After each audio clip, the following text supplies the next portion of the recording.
Bonsoir, chers participants. Bonsoir, Amen Agla, notre invité de ce soir. Et moi, c'est Isaac Nguer. Je suis un ingénieur en IA. Bonsoir, Jacob. Moi, je suis le modérateur principal de ce soir et Jacob est le second modérateur. Je vais laisser Jacob se présenter et Amen aussi se présenter. On va aller dans le vif du sujet sans tarder. Donc, Jacob. Oui, salut Isaac, merci pour l'introduction. Ici c'est Jacob Gomez, je suis développeur. C'est tout quoi.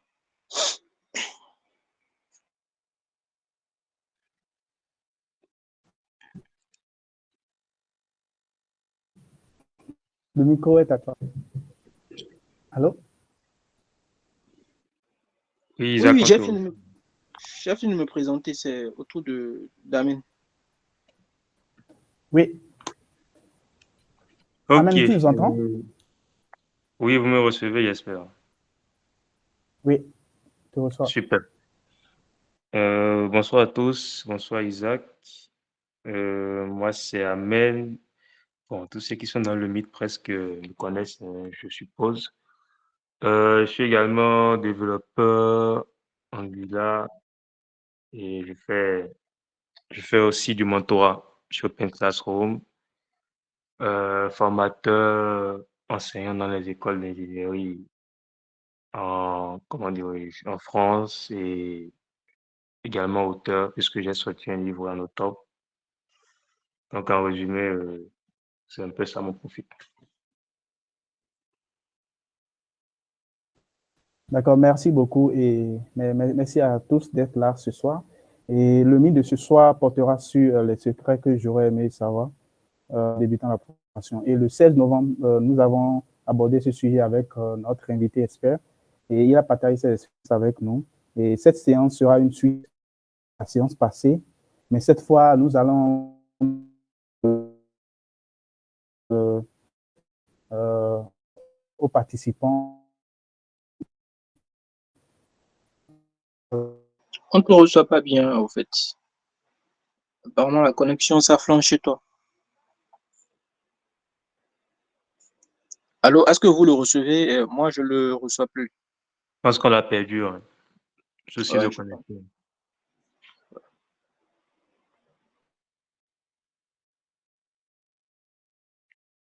Donc, comme il disait, c'est Ok, la je prends le relais. Ok, Amen, tu l'as dit quelque chose? Non, non, je disais, c'est la forte question d'après ce qu'il disait. Oui, comme le disait en fait Isaac, la dernière fois, Amen avait parlé, il avait exposé beaucoup de choses. Je pense qu'on n'avait pas eu le temps de vraiment laisser le temps à ceux qui étaient là pour pouvoir poser des questions et approfondir un certain nombre de sujets. Donc aujourd'hui, c'est un peu comme un approfondissement. On va vous laisser la parole, vous allez poser vos différentes questions et aussi aborder certains sujets qu'on n'a pas pu aborder la dernière fois, quoi. Je dirais que c'est un peu ça, n'est-ce pas, Isaac? Allô, Isaac, il n'est toujours pas OK. Oui, oui, oui. C'est bon, je suis là. Ma connexion avait déconné. Tu m'entends? Vous m'entendez? Oui, Oui, oui, on te reçoit. Ok, Donc, désolé. j'avais pris le relais au fait, pour expliquer aux gens, au fait, ce qui était. Donc, déjà, s'il y a des questions, bon, je te laisse continuer. Je te laisse continuer. Ok, donc moi je disais que en bref, c'était un peu nécessaire de rappeler un peu ce de quoi on a discuté la dernière fois, afin qu'on ne répète pas les mêmes choses et partir de l'argent, on va partir de là et laisser la parole aux participants afin qu'ils puissent poser assez de questions. Donc c'est ce que c'est ce que je souhaite qu'on fasse. Donc s'il n'y a pas euh, d'objection, on va rappeler rapidement ce dont on a discuté la dernière fois et partir de là.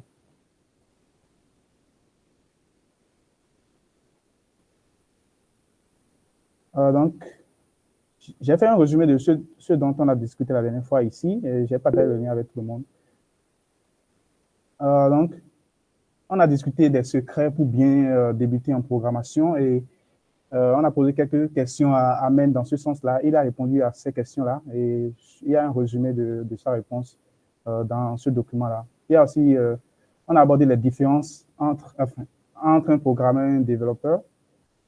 Et on a parlé des outils et ressources utiles pour les débutants. Et on a parlé des types de projets idéaux pour améliorer ses compétences algorithmiques. On a parlé des méthodologies d'apprentissage pour les développeurs juniors. On a parlé des soft skills essentiels pour réussir en tant que développeur. On a aussi parlé de l'importance de la motivation, de la structuration des journées pour progresser, de l'impact des outils dans les éditeurs de code et de contrôle de version. Ici, on parle de Git et les technologies comme AI Copilot. Donc, je me demande si est-ce qu'il y a des questions déjà concernant ces points. Et s'il n'y a pas de questions, et nous, on va commencer déjà par poser quelques questions à notre invité.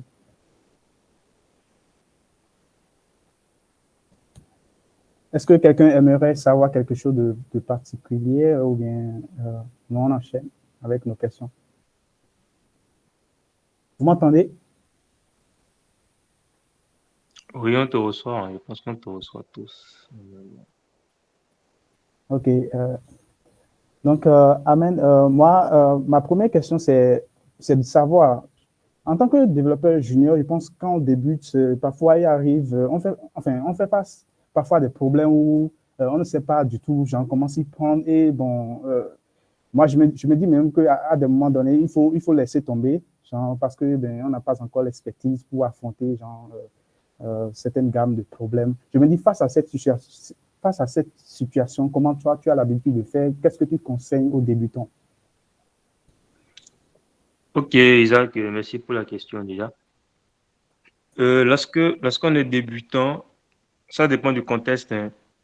Le contexte dans lequel tu évolues, c'est un sujet que tu as envie de, de résoudre toi-même ou tu es dans un contexte d'entreprise, dans un projet, dans une mission où on t'a assigné une tâche en fait. Je pense qu'on peut considérer que nous sommes dans une entreprise et on t'a assigné une tâche et tu fais Ok, face à des problèmes. ok, d'accord. Donc, dans une entreprise, lorsqu'on a des juniors, premièrement, la responsabilité revient à l'entreprise. Parce que moi, je me dis, lorsque vous avez une équipe et que vous voulez recruter des juniors, il faut quand même un profil confirmé ou senior, d'accord, avec ces juniors-là. Donc, moi, je condamne les entreprises qui recrutent des juniors et qui les laissent à leur propre compte, au fait. C'est très dangereux, très dangereux.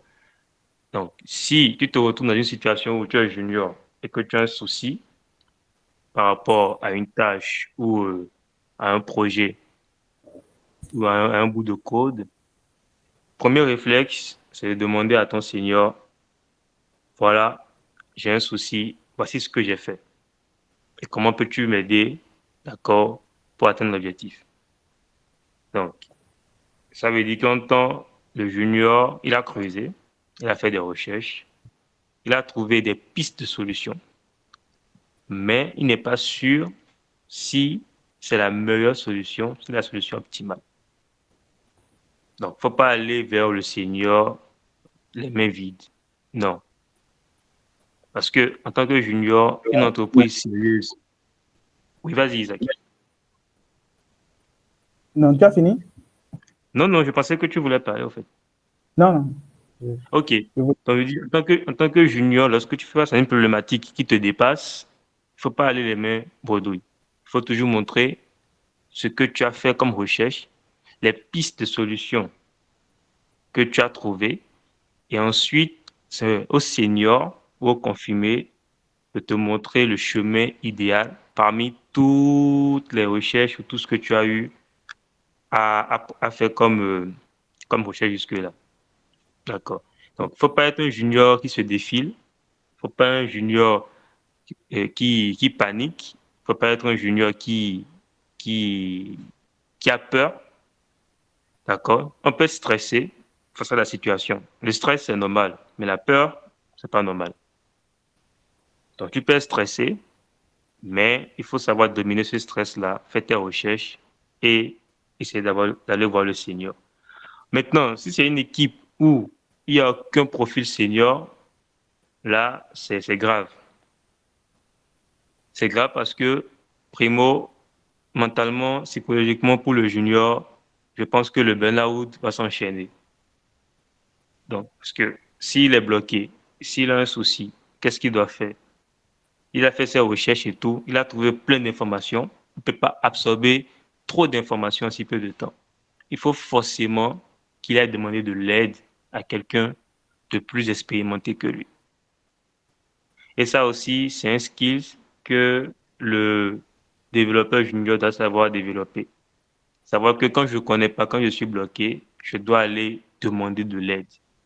Parce que moi, je rencontre beaucoup de profils juniors, même des stagiaires et tout, stagiaires pas académiques, hein, sortis d'école, et qui ne savent pas demander de l'aide. Ça, c'est très grave. C'est très grave. Parce que c'est la base même du métier. La base du métier, c'est de désapprendre, de réapprendre, de déconstruire, de construire. Donc, quand tu ne connais pas, à un niveau, ton cerveau ne peut pas, tu laisses tomber. Même à moi, ça m'arrive. Ça m'arrive de dire, je suis bloqué, je vais voir un autre profil, un autre collègue pour lui dire, cette problématique-là, comment tu vois les choses? Franchement, parce que là, je ne vois pas. Donc, Ok, quand tu es un junior, c'est normal que tu puisses avoir aussi cette capacité à aller demander de l'aide. ok, d'accord, merci. Je me dis, dans un contexte où dans ton entreprise, il n'y a pas vraiment beaucoup de profils seniors, bien genre des gens qui puissent t'apporter de l'aide dans, dans, dans le problème que tu es en train de résoudre. Et je pense que dans notre contexte béninois, c'est là fréquent. Je me dis, à quel moment, genre, celui qui est en train de traiter le problème, nous sommes dans le contexte d'un débutant, et à Ok. quel moment il doit se dire, non, mais ce problème-là, j'ai passé énormément de temps sur ça, il y a pas, enfin, je n'arrive pas à avancer, non, mais je dois abandonner du coup et passer à autre chose. Bon, ce que moi, je... En fait, bizarrement, en fait, si je ne me trompe pas, en fait, je vis actuellement une situation pareille. Ça fait déjà plus de 6 heures de temps que je code. Bon, Ok. si je vais sur Toggle, par exemple, bon, peut-être que je me trompe, hein, je peux aller sur Toggle pour voir le temps que j'ai passé parce que aujourd'hui, sur Toggle, je vais annuler ce qui est là. Je ne peux pas voir. Je vais... Un truc de 5 heures et quelques. Donc, Ok. je suis dans une boîte actuellement. Effectivement, on a un senior dans la boîte, mais le senior, il est beaucoup plus bas, qui fait du React. Mais au fait, son niveau en React n'est pas si élevé. Donc, du Ok. coup, moi, je suis venu sur le projet. C'est un projet, ça a été fait en React. Pour ceux qui me connaissent, je suis un développeur Vue. Donc, voilà, quand tu es dans une boîte, il y a un temps d'adaptation. Je n'ai pas vraiment eu le temps d'adaptation également, mais j'ai Cursor qui m'aide beaucoup, qui Mhm. me permet voilà, d'aller beaucoup plus vite, de comprendre un peu tout. Il y a la structure du projet un peu plus complexe. Donc, pour faire des tâches, il faut chercher, chercher, chercher, chercher. Donc, il y a des fonctionnalités. Au début, c'était des petits bugs. Mais plus le temps passe, plus ça devient un peu plus compliqué. Ce pas des choses qui sont compliquées en soi, mais vu la structure du code, vu l'odeur du code, faire un certain nombre de changements, c'est un peu compliqué. Donc, par exemple, je dirais, Isaac, je te disais que j'étais sous l'eau à un moment donné de la journée. Bah, c'était ça, au fait. Jusqu'à Oui, présent, je suis devant l'ordi, au fait. Donc, je travaille sur une fonctionnalité d'infinite scroll. On veut que ça soit d'une manière un peu plus fluide, un truc comme ça. Et depuis que je fais des trucs, ça ne marche pas. Mais cette tâche-là, c'était une tâche du 18. Donc, j'avais remonté l'information à mon boss. On en a discuté, mais comme lui, voilà, il n'est pas plus front que ça, il est plus back, architecture, tout ça. Donc, il m'a dit de regarder tout ce que j'ai implémenté. Apparemment, ça ne correspondait pas à ce qu'il voulait. Par exemple, dans ce genre de contexte, la tâche, je l'abandonne ou pas? Parce que là, moi, ça commence à me casser les couilles. Je fais un commit pour dire que voilà, je ne peux pas, ou bien je me casse la tête jusqu'à trouver une solution. Bon, j'ai déjà trouvé des solutions, mais je me dis que ça ne correspond pas à ce que le gars veut, en fait. Donc, moi, par exemple, ce que Isaac dit, je suis exactement dans la situation actuellement. Exactement. Ok, ok, je comprends la situation. Déjà, je vais aborder le premier aspect que Isaac a dit. Combien de temps il faut passer sur un sujet avant de dire que là, on perd vraiment du temps, quoi, avant de dire qu'on n'y arrive pas. Tout dépend de déjà de la philosophie de la boîte. D'accord. Lorsque vous êtes dans des boîtes qui mettent en place le framework Scrum ou bien un framework basé sur l'agilité, où les tickets sont estimés sur la base des complexités, et que vous avez un budget, vous avez un budget serré, d'accord? Dès lors qu'il y a un pépin, un souci, il faut remonter l'alerte très tôt. Parce que lorsque c'est le client qui dépense énormément d'argent et que vous avez une deadline qui est vraiment carrée, dès lors que vous sentez qu'il y a un blocage qui peut causer du retard dans le prochain livrable, il faut remonter l'alerte très tôt. Mais en remontant l'alerte, il faut préciser quel est le facteur bloquant. Il ne faut pas qu'on pense que c'est votre niveau ou bien vous êtes trop nul devant le sujet. Non. Il faut dire explicitement ce que vous avez fait jusque-là, qu'est-ce qui bloque, d'accord? Et s'il vous faut de l'aide, il faut le dire ouvertement. Parce que c'est un métier où il faut être honnête. Pourquoi? Parce que le résultat du produit il est tangible. Si tu dis que tel feature, tu l'as implémenté et que ça ne marche pas, le bug, il est présent, tu vois, c'est tangible, on voit ça.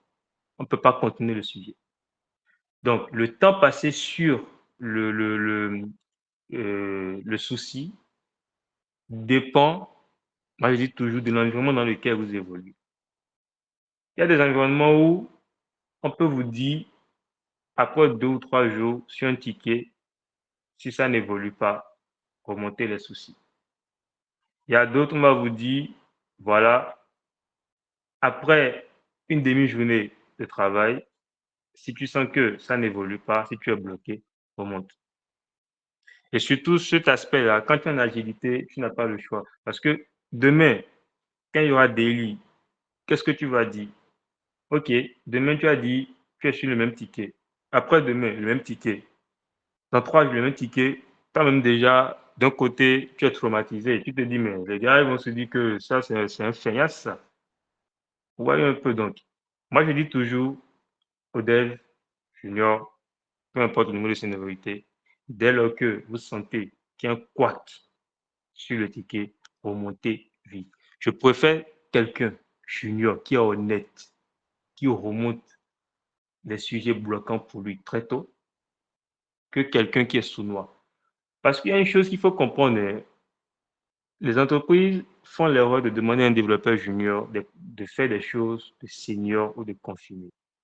Donc la pression qu'ils mettent sur les juniors, moi je trouve que c'est malsain. Et beaucoup d'entreprises, malheureusement, au Bénin, font ça. C'est vrai, je n'ai pas évolué du point de vue professionnel dans l'écosystème béninois. Je n'ai jamais bossé pour une boîte béninoise. Mais par contre, je recrute des profils pour faire tourner ma boîte qui est enregistrée au State. Et je connais un peu l'environnement. Les profils sur lesquels je tombe, je discute avec beaucoup de chefs d'entreprise aussi qui ont des boîtes au Bénin et tout. Je vois un peu le mindset. Je vois que on prend les juniors pour réduire le budget, ok, alloué au salaire, mais le boulot qu'on leur demande, c'est suicidaire en fait. C'est suicidaire. Voyez un peu. Donc, le sujet de quel temps il faut passer sur un ticket et tout, je pense qu'il faut parler de ça avec les développeurs juniors ainsi qu'avec les managers, d'accord, qui sont censés gérer ces équipes-là. Donc, par rapport à cet aspect de la chose, en résumé, c'est pour dire, quand tu es junior, tu as sur un ticket ou bien un code qui te bloque, un sujet qui te bloque. Dès lors que tu sens que, franchement, tu ne peux pas pousser plus loin le bouchon, on remonte l'information très tôt. Si ça nuit à ton poste, franchement, tu peux quitter la tête levée, quoi. On ne peut pas t'en vouloir pour ça. On ne peut pas te demander quelque chose qui te dépasse. Maintenant, si c'est des soucis de compétences techniques, là, c'est autre chose. Là, c'est carrément comment le recrutement a été fait. Parce que si ce qu'on te demande, c'est vraiment quelque chose qu'un junior peut faire et que tu es capable de faire, là, on va accuser comment dire, le recruteur ou bien ceux qui t'ont passé l'entretien. Mais si c'est un junior qui a été recruté parce qu'ils ont considéré qu'il a les compétences nécessaires, mais quand on lui confie une tâche de senior, c'est qu'il y a un souci, il faut remonter. Maintenant, pour ce que Go Janda vient de remonter, ça, c'est une situation que tout le monde vit. D'accord? Moi, je l'ai vécu malgré mon niveau de seniorité. Parce que quand tu viens dans une nouvelle équipe, ce que beaucoup ignorent, hein, chaque nouveau projet dans lequel tu tombes, tu redeviens junior. Et c'est l'ego du développeur qui refuse de lui faire comprendre ça. Chaque nouveau projet, voilà pourquoi parfois, quand tu es en début de carrière, là, c'est bon que tu as un turnover de 2 ans pour changer de boîte d'équipe. Ce qu'ils font à la Silicon Valley, là, c'est pas parce qu'ils sont mal payés qu'ils font des turnovers entre les équipes, hein. Pas du tout. C'est parce que quand tu montes sur une nouvelle mission, un nouveau projet, tu redeviens junior. Junior dans le sens où le métier du produit, tu connais rien. Le code qui a été fait avant toi, parce qu'il y a beaucoup de développeurs qui n'arrivent pas à faire de la MCO ou de la TMA. Ça, c'est des mots techniques. Quand tu prends un développeur, tu lui demandes c'est quoi MCO, c'est quoi TMA, il ne peut pas connaître. Parce qu'il n'est pas dans ce contexte-là. C'est lorsque tu as du code, un produit qui est déjà en run, comme on le dit, en prod, on t'appelle maintenant pour faire de la maintenance évolutive, corrective, d'accord, applicative du produit. Là, tu redécouvres un code, tu redécouvres un nouveau monde, tu redécouvres tes patterns que peut-être tu n'as pas l'habitude de voir, ou ce que tu connais mais que tu n'as jamais appliqué, ou carrément tu retrouves du code merdique. Et maintenant, en tant que développeur, tu dois t'adapter à ça. C'est le cas de Jacob actuellement. Et là, Jacob, tu redeviens totalement junior. Au début, ça fait mal, ça froisse, mais c'est la réalité. Et ce cas-là, je l'ai vécu déjà à plusieurs reprises. Quand tu prends le code de quelqu'un, on te demande de mettre une feature qui est peut-être un bug, mais un quick fix, que tu te dis, voilà, je peux gérer ça. Quand tu commences à coder, tu ne finis pas à temps. Pour ça, ce que moi je conseille toujours, c'est de prendre son temps. Pourquoi? Parce que c'est sur ce genre de ticket qu'on va évaluer déjà ta ténacité, ta résilience et ton mental. Ta capacité à débloquer cette situation-là, c'est ça qui va imposer le respect dans l'équipe. Moi, j'ai eu une situation pareille où c'est un tableau, d'accord? C'est un composant tableau, hein, un array avec les filtres et tout. Et c'était pas responsive. Donc, le métier a demandé, quand on va passer en tablette et en mobile, là, on aimerait transformer le tableau en card. J'ai dit, ok, bon, responsive, d'accord. On va juste faire quoi? Display flex, display none, block none, afficher ce qu'il faut. Mais le problème, c'est le tableau même en lui, à la base, c'est du data grid tellement custom que, franchement, sur tous les composants où il faut utiliser les tableaux et qui sont dynamiques, c'est un casse-tête. Mais eux ne savent pas ça. J'ai pris le ticket et banalement, je me suis retrouvé à faire, je pense, 5 jours, pour ne pas dire même une semaine, 7 jours de travail sur ça. 7 jours ouvrés, quoi. Et à chaque fois, ça prenait du temps. Donc, côté métier, se disent, mais pourquoi ça prend du temps? Donc, à chaque fois, j'explique là où je suis, l'existant, ce qu'il faut faire, et là où j'en suis. Et pour les convaincre, je leur dis, le travail que je fais actuellement là, c'est un travail pour le futur. Donc, demain, on ne va plus jamais revenir sur ce module-là. Effectivement, c'est le cas en fait. Parce qu'après, il y a eu des demandes métiers qu'il fallait greffer sur ce système de passer de tableau en cadre là. Et jusqu'à aujourd'hui, c'est stable. Je n'ai plus jamais touché au cadre. Plus jamais. S'il faut rajouter une nouvelle action sur un élément dans le tableau ou sur la carte, c'est maximum 10 secondes. Mettre l'icône, le test et aller mettre la méthode qui fait ça. Donc aujourd'hui, Jacob, il faut souffrir. Il faut souffrir de revenir carrément junior et de prendre le temps qu'il faut. Parce que la feature qu'on te demande de faire, ça va t'amener, primo, à comprendre déjà le métier, le produit sur lequel tu travailles. C'est ce qu'on m'a demandé à tout développeur junior. Un développeur junior, quand il vient dans une équipe, il ne faut pas qu'il commence à coder tout de suite. Je dis non, c'est une erreur très grave. C'est une erreur très grave. Parce que comme tu l'as dit, il faut s'adapter. Et rassure-toi que pour pouvoir connaître le produit d'une entreprise, je défie quiconque. Il te faut au moins 1 an pour comprendre le produit sur lequel tu veux travailler dans une entreprise. Il te faut au moins 1 an. Au moins 1 an. Et ça, il faut normaliser ça. Et moi, malgré le temps que j'ai passé sur le produit dont je parle là, il y a toujours des coquilles où je dois remonter vers le métier pour demander. Donc, pendant cette phase-là où tu intègres l'équipe, toutes tes questions doivent être liées à comprendre le produit. C'est dans la deuxième semaine que moi je trouve judiciable de commencer à écrire du code.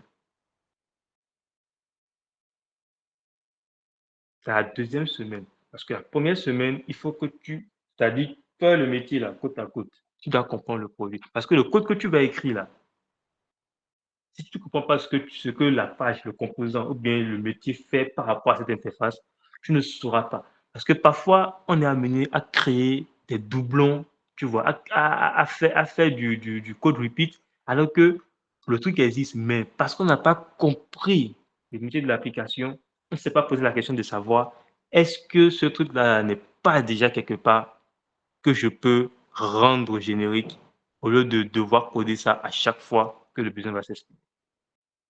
Donc, Jacob, je pense que cet effort-là, de pouvoir comprendre beaucoup le produit, je ne sais pas si tu l'as fait. Si tu l'as déjà fait, donc c'est normal qu'actuellement, tu passes du temps. Il ne faut pas te fâcher. Parce que d'ici, c'est une courbe, tu vois, c'est une courbe qui va évoluer en apprentissage. Donc, d'ici 1 mois, 2 mois, 3 mois, tu vas commencer à avoir des réflexes. Mais le produit même en question, tu ne vas pas le maîtriser à 100%. Là, il te faut 1 an. Donc, moi, j'aime beaucoup. Ouais, J'ai compris. Oui, vas-y. effectivement, c'est vrai que le produit, c'est comme tu l'as dit, c'est un truc déjà en ligne, où on a déjà des utilisateurs, des gens qui consomment déjà le produit et tout. Et nous, pas derrière, nous avons des tâches pour pouvoir maintenir et améliorer, en fait, le système.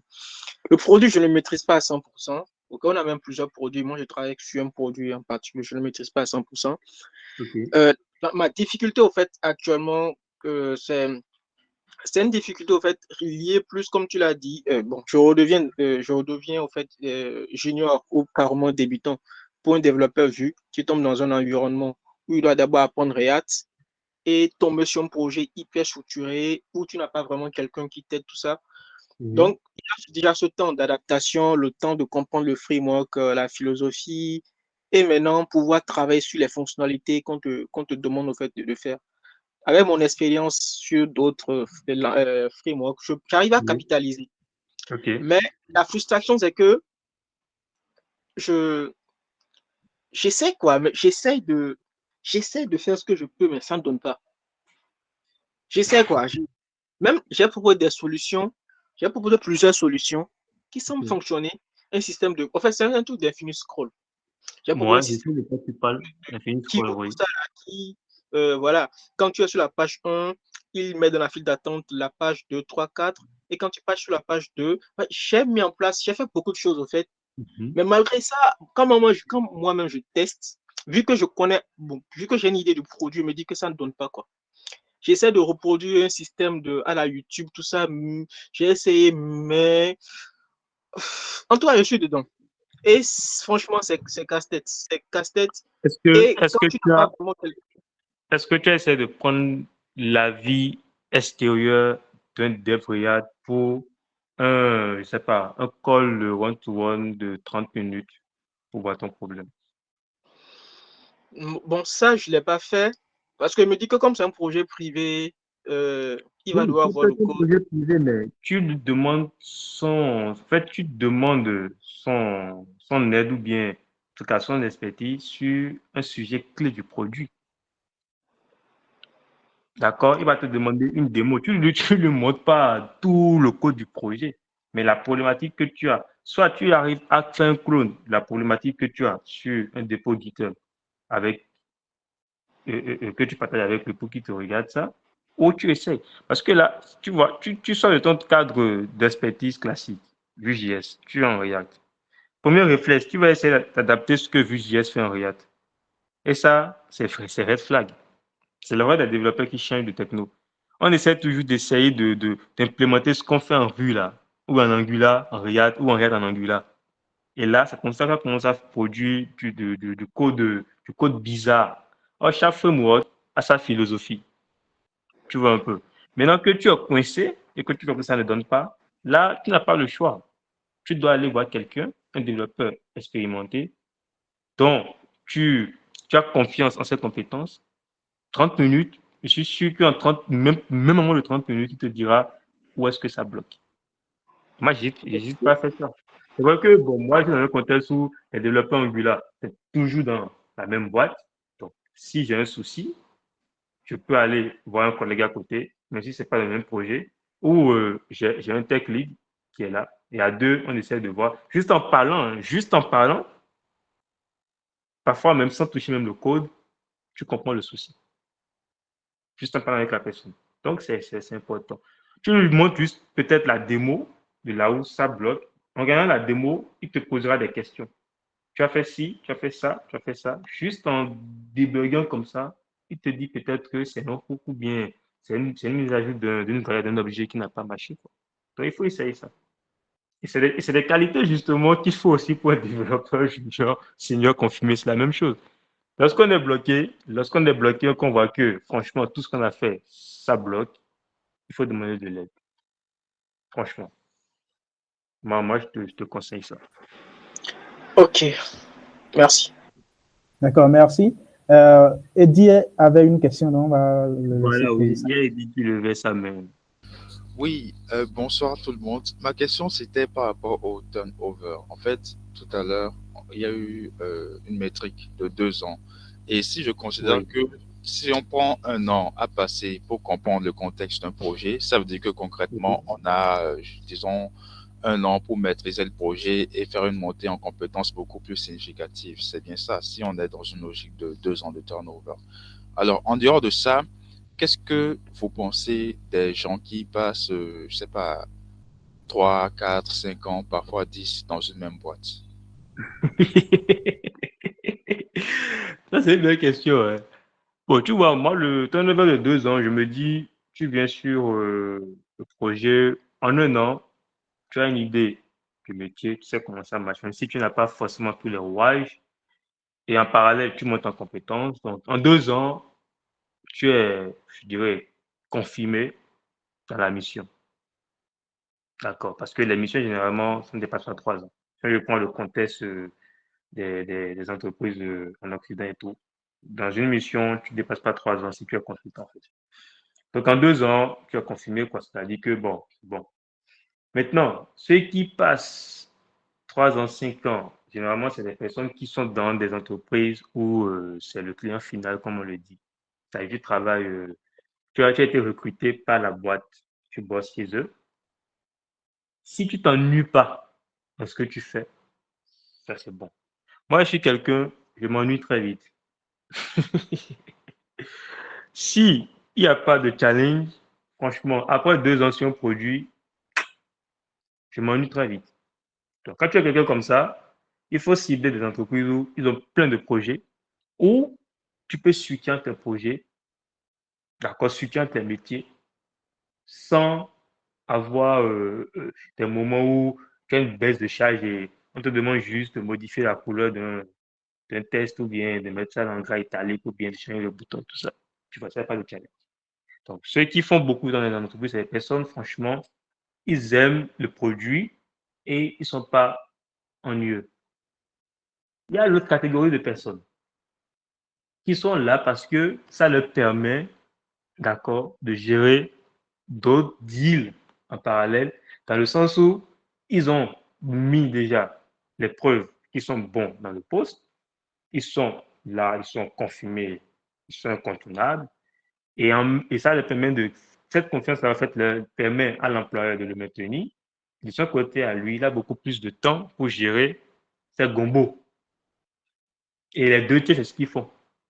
Si quelqu'un te dit, tu demandes à quelqu'un pourquoi tu es dans le poste depuis 5 ans, 7 ans, il va te dire, bon, je suis là, je suis tranquille, personne ne me dérange, j'ai mon temps libre, je fais ce que je veux, je n'ai pas à me casser la tête pour aller passer un autre entretien dans un autre boulot où je dois refaire encore la coupe.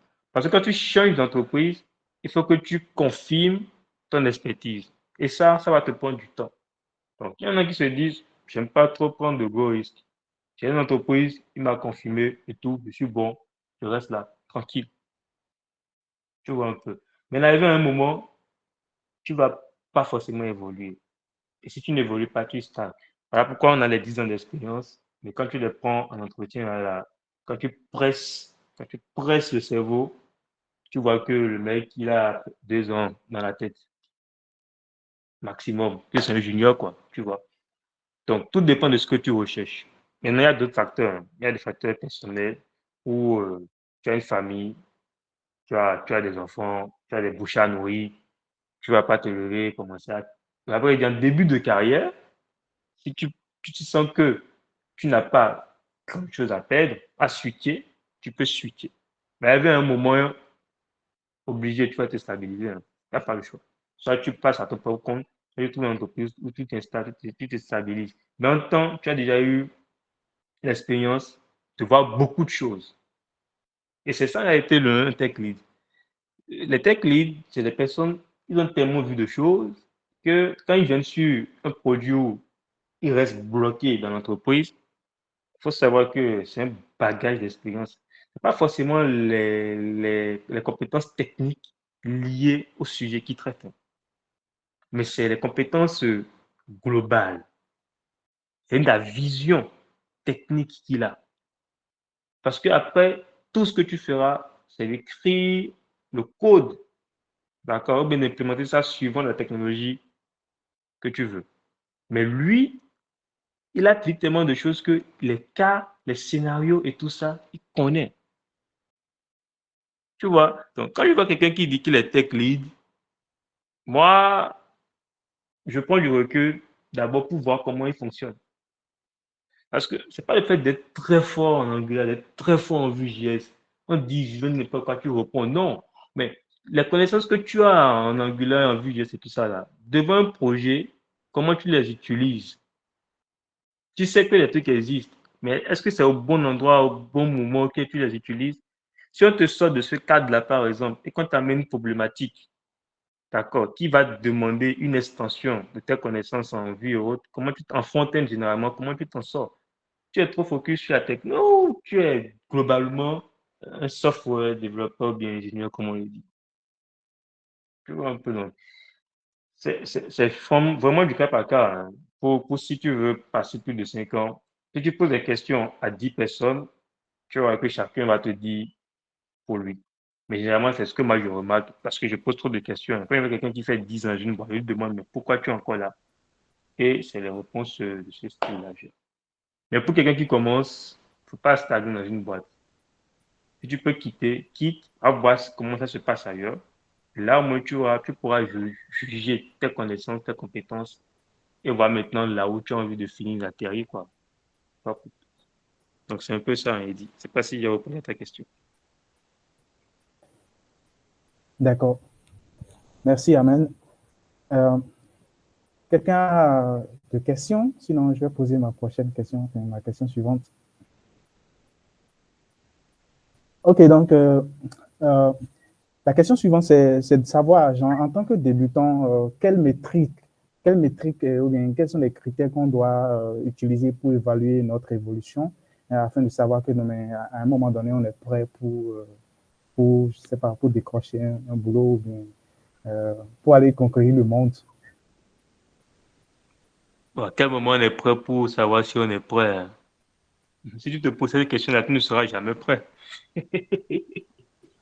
tu ne seras jamais prêt. Aujourd'hui, dans le métier de dev, et dans tous les métiers d'ailleurs, c'est l'audacieux qui a toutes les chances, hein. Parce qu'il y a une chose que moi je dis aux juniors, là, et même en tout cas à tous ceux qui me côtoient généralement, c'est qu'il faut normaliser l'échec. C'est la réussite qui est l'exception. Ça peut poteau là, il faut normaliser ça.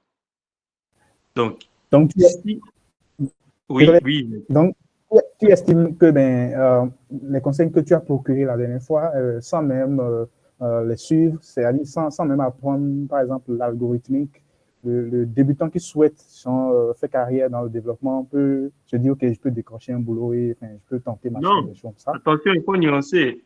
Là, tu te lèves que tu n'as aucune idée de tout ce qui est lié au métier. Tu peux pas aller postuler à un emploi. Tu vas faire comment? Tu peux pas. Là, je parle de quelqu'un qui s'est formé, d'accord? Je parle de quelqu'un qui s'est formé, qui a ses notions de base, qui a ses fondamentaux et qui décide maintenant d'aller postuler à une offre. On est d'accord? Mais comment quantifier le fait que, les notions que tu as en tant que débutant, Justement, c'est-à-dire... c'est là que j'en viens. Donc, OK. si tu as déjà, tu t'es déjà formé plutôt et tu sens que tu as les bases nécessaires, là où tu pourras réellement savoir que tu es prêt, c'est en allant dans des entretiens techniques. C'est là où on sait qui est garçon. Donc, si tu n'as jamais, parce que tu peux beau apprendre, tu peux beau te former pendant des années, si tu n'as rien comme test, comme évaluation concret pour savoir là où tu en es, tu ne peux pas savoir. De la même façon, celui qui n'a rien fait, celui qui ne s'est pas préparé, qui va à un entretien technique, ce n'est pas la magie. À moins que les temps du village là l'ont bien dopé.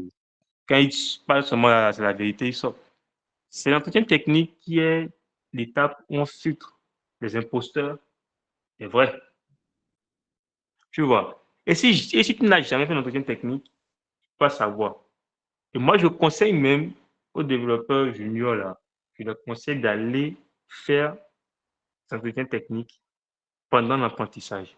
Pourquoi? Parce que là, ils sauront, primo, qu'est-ce qui est attendu par les entreprises en termes de compétences, quelles sont les questions qui reviennent suivant, et là, ils pourront faire le point avec ce qu'ils apprennent. Tu vois? Parce que c'est un peu comme tu vas à l'examen de conduite. C'est parce que le moniteur, il te met dans les conditions pour faire le créneau, qu'arrivé à l'examen, tu sais que c'est le créneau. Pourquoi il sait que c'est le créneau? Parce qu'en temps, lui, il est parti déjà, il a fait il est inspecteur et tout, et il sait ce qui va sortir là-bas. Pareil pour les cours qu'on suit de façon classique dans les écoles. Donc, si tu ne vas pas souvent en entretien technique pour voir un peu comment ça se passe, le but n'est pas d'aller de réussir, hein. Voilà pourquoi je disais au début que de normaliser l'échec. Le but n'est pas de décrocher le boulot au premier coup, hein. S'il décroche au premier coup, c'est bien, c'est super. Franchement, c'est top. C'est ce qu'on veut. Mais ce n'est pas le réalité que j'ai pas un junior. Le junior, dans sa tête, il sait qu'il va beaucoup postuler parce qu'il y a la concurrence sur le marché avant de décrocher. Mais si tu ne tentes jamais le premier coup pour faire un entretien technique, comment tu sauras que tu as le niveau ou pas? Parce que tout ce que tu D'accord. feras comme auto-formation, comme quiz sur les plateformes de e-learning et tout, projet et tout là, c'est bien.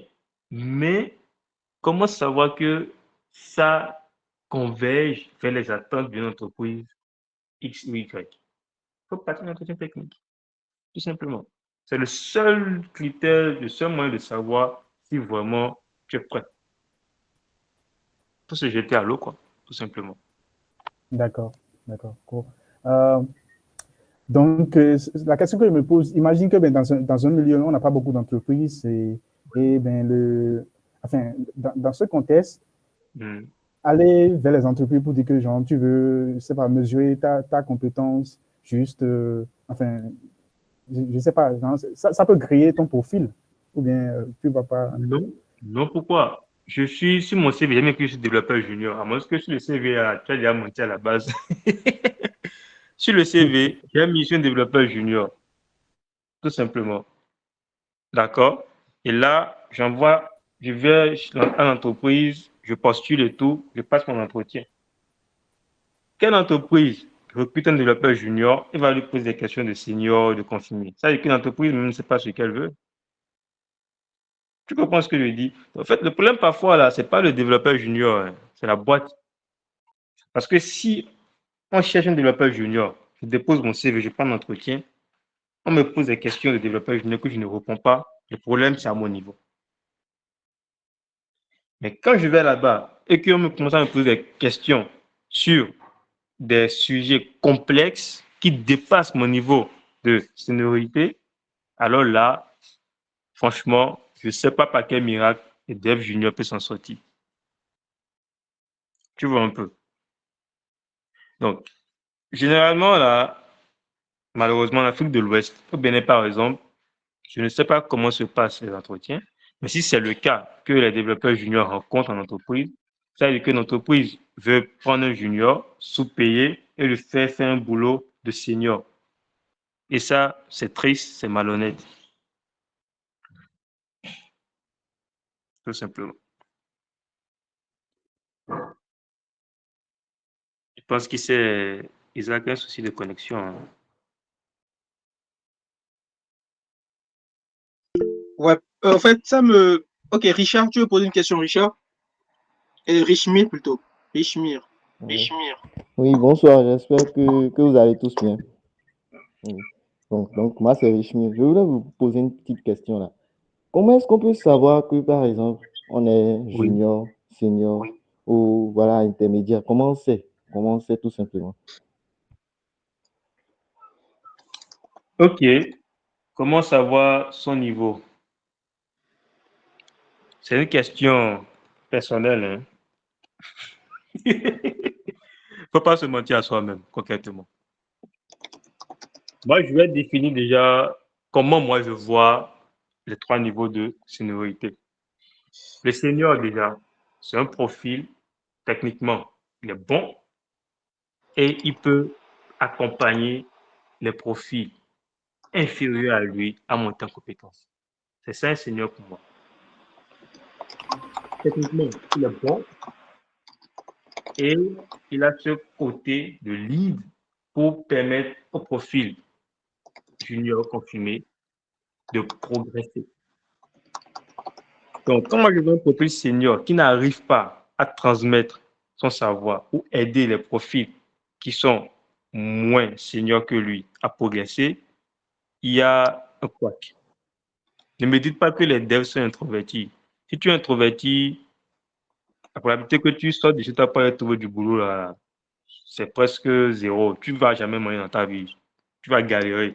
Donc, dès lors que tu décides de trouver un boulot de dev et que tu dis que tu es senior, tu dois accompagner les profils qui sont moins seniors que toi. C'est un must pour moi. Le profil confirmé, c'est un profil qui se démerde. Il se démerde. Il est autonome et il se démerde. Autrement dit, on n'est pas obligé de rester derrière lui, d'accord, avant qu'il ne débloque les situations.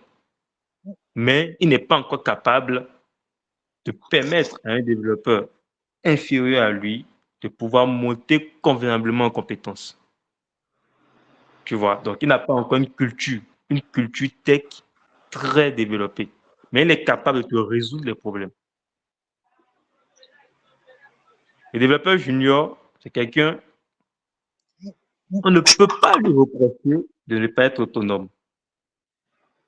Il y en a qui sont autonomes, mais il y en a qui ne. Ce n'est pas un critère, d'accord, qui sous-tend un développeur junior. Par contre, c'est un profil qui doit beaucoup demander le pourquoi et le comment des choses. Les profils juniors, c'est des profils qui doivent poser beaucoup de questions sur les sujets qu'ils traitent. Et il a besoin de l'approbation. Lorsque tu sens que tu es dans une équipe où tu as généralement besoin de l'approbation d'un de tes collègues avant d'implémenter quoi que ce soit. Ça va que l'équipe dans sa tête te considère comme un junior.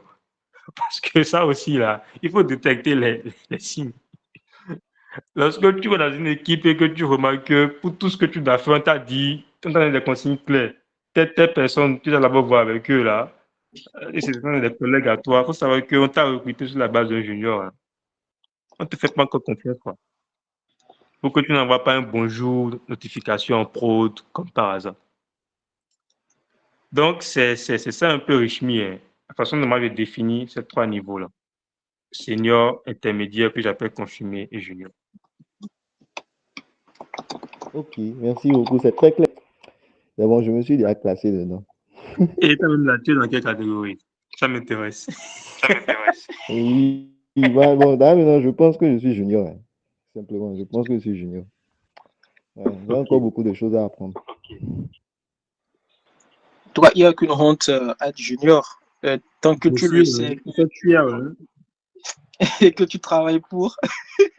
Je pense que Vraiment, hein. les simulations Vraiment, il faut commencer quelque part. Hein. Je On pense a que tous commencé junior. Hein. oui, tu dis. Je disais qu'on a tous commencé junior, donc il ne faut pas avoir honte d'être junior. Hein. Exactement. Il y a une cour d'apprentissage. Hein. Exactement. Et c'est pourquoi il faut être suivi parfois à des moments donnés pour ne pas, en fait, se retrouver, comme l'a dit Amen, à rester 10 ans et avoir un niveau de junior, quoi. Sinon, ça ne sert à rien de...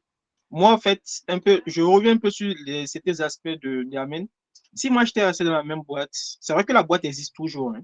Si j'étais resté dans la même boîte, je suis à ma 5e boîte, je ne suis pas fier de le dire. Mais si j'étais resté dans la boîte où j'étais resté au début, j'avoue qu'aujourd'hui, sincèrement, franchement, je n'aurais pas le niveau que j'ai. J'estime pas que j'ai un si grand niveau, mais j'estime quand même que j'ai appris beaucoup de choses en switchant de boîte en boîte. Parce que déjà, quand tu switches de boîte en boîte, tu te rends compte déjà que tu n'étais pas fort. Parce que là-bas, on t'avait déjà confirmé. Tu te rends compte que tu n'étais plus fort. Et tu es confronté à des problématiques ou à d'autres personnes qui n'ont pas la même façon de penser que toi, la même philosophie que toi, etc., etc. Donc déjà, ta façon de faire diffère des façons de faire des autres. Et si tu es humble, même si vous allez vous bagarrer un peu, tu vas apprendre. Si tu es humble. Mais si tu n'es pas humble, tu vas rester sur ce que tu as appris et tu ne vas pas évoluer. Autre chose, c'est que plus tu passes de boîte en boîte, ça te permet au fait de comprendre au fait que voilà, le métier il est évolutif et dans chaque boîte, il y a des façons de faire, des nouvelles façons de faire. Moi, c'est quand j'ai fait, par exemple, Fostech, enfin, j'ai pas fait Fostech, c'est quand j'ai postulé à Fostech que ma vie a changé. Déjà, première chose, je me suis rendu compte que j'étais nul en algo, alors que je pensais que je faisais de l'algo, en fait. Je pensais que je faisais de l'algo, j'étais nul en algo, on m'a posé. Là, c'était vraiment des vrais entretiens, quoi. C'est pas comme dans les boîtes où, ben, ici, tu viens, bon, on va dire le CV, bon, le gars, il est bon, on le prend. C'était vraiment un entretien, quoi. Je me suis rendu compte que je n'étais pas bon en algo. Mais pour le parler, tout ce qui est théorique, c'était bon parce que je lisais, je fais truc là. Truc. Et comme ça, en fait, tu es confronté, tu prends la température au fait, du milieu professionnel et ça te permet de mieux t'orienter. De la même manière, parfois, tu postules à des postes, ok? Pas forcément, c'est pas que tu veux juste postuler, tu postules juste comme ça. Ça te permet quand même de savoir que voilà, quand tu échoues, il y a tel aspect à corriger, tu dois peut-être travailler beaucoup plus l'aspect optimisation. Moi, par exemple, depuis sur ce projet-là, je travaille sur des aspects optimisation, des choses que je n'ai jamais fait, ou bien des éléments sur lesquels, au fait, bah, sur les boîtes, dans les boîtes dans lesquelles j'ai bossé, mais on ne te pose pas ce genre de trucs, des trucs vraiment de performance. Moi, je travaille plus sur des trucs comme ça, des trucs de performance. Voilà, on se rend compte qu'il y a beaucoup trop de requêtes. Comment faire pour réduire, au fait? Ouais, c'est quand tu changes de boîte que tu es confronté à ce genre de choses, au fait. Donc, c'était juste un apport par rapport à ce que Amen a dit. Effectivement, c'est vrai et tout. Mais il ne faut pas aussi trop changer. Ça donne une mauvaise image de toi, en fait. Comment tu dis, il ne faut pas si trop changer? Le trop, là, comment on mesure ça? Bon, en fait, moi, je suis pas un exemple. Sincèrement, j'ai fait 10 mois dans des boîtes. J'ai fait 3 mois dans des boîtes. Donc, je suis pas un exemple. Mais je pense quand même que pour une boîte, comme l'a dit Amen, il faut au moins 1 an pour faire l'état des lieux, quoi. Si tu dois quitter une boîte, tout au moins 1 an, quoi, pour avoir une idée. Au moins, c'est que tu as travaillé sur un produit, tu as eu le temps de le maîtriser. En 3 mois, c'est pas évident. Tu te cherches encore. Tu vois, en 3 mois, tu te cherches encore. Tu n'as même pas encore pris tes repères. Moi, par exemple, si je quitte cette boîte, c'est que c'est une perte. Enfin, je n'ai pas encore pris mes repères. Je ne fais pas encore correctement React. Si je quitte cette boîte et que je tombe sur une boîte vue, c'est pas sûr que je fasse encore React. Donc, il faut faire du temps pour comprendre déjà les problématiques du projet, les nouveaux thèmes techniques, tout ça, tout ça. Apprendre React. Et c'est que quand il quitte la boîte, au moins React l'a déjà appris ça. Et ça sera plus un souci pour moi. Mais plus tard, peut-être je pourrais même l'utiliser pour des projets perso, tout ça. Au moins 1 an, comme l'a dit Ami.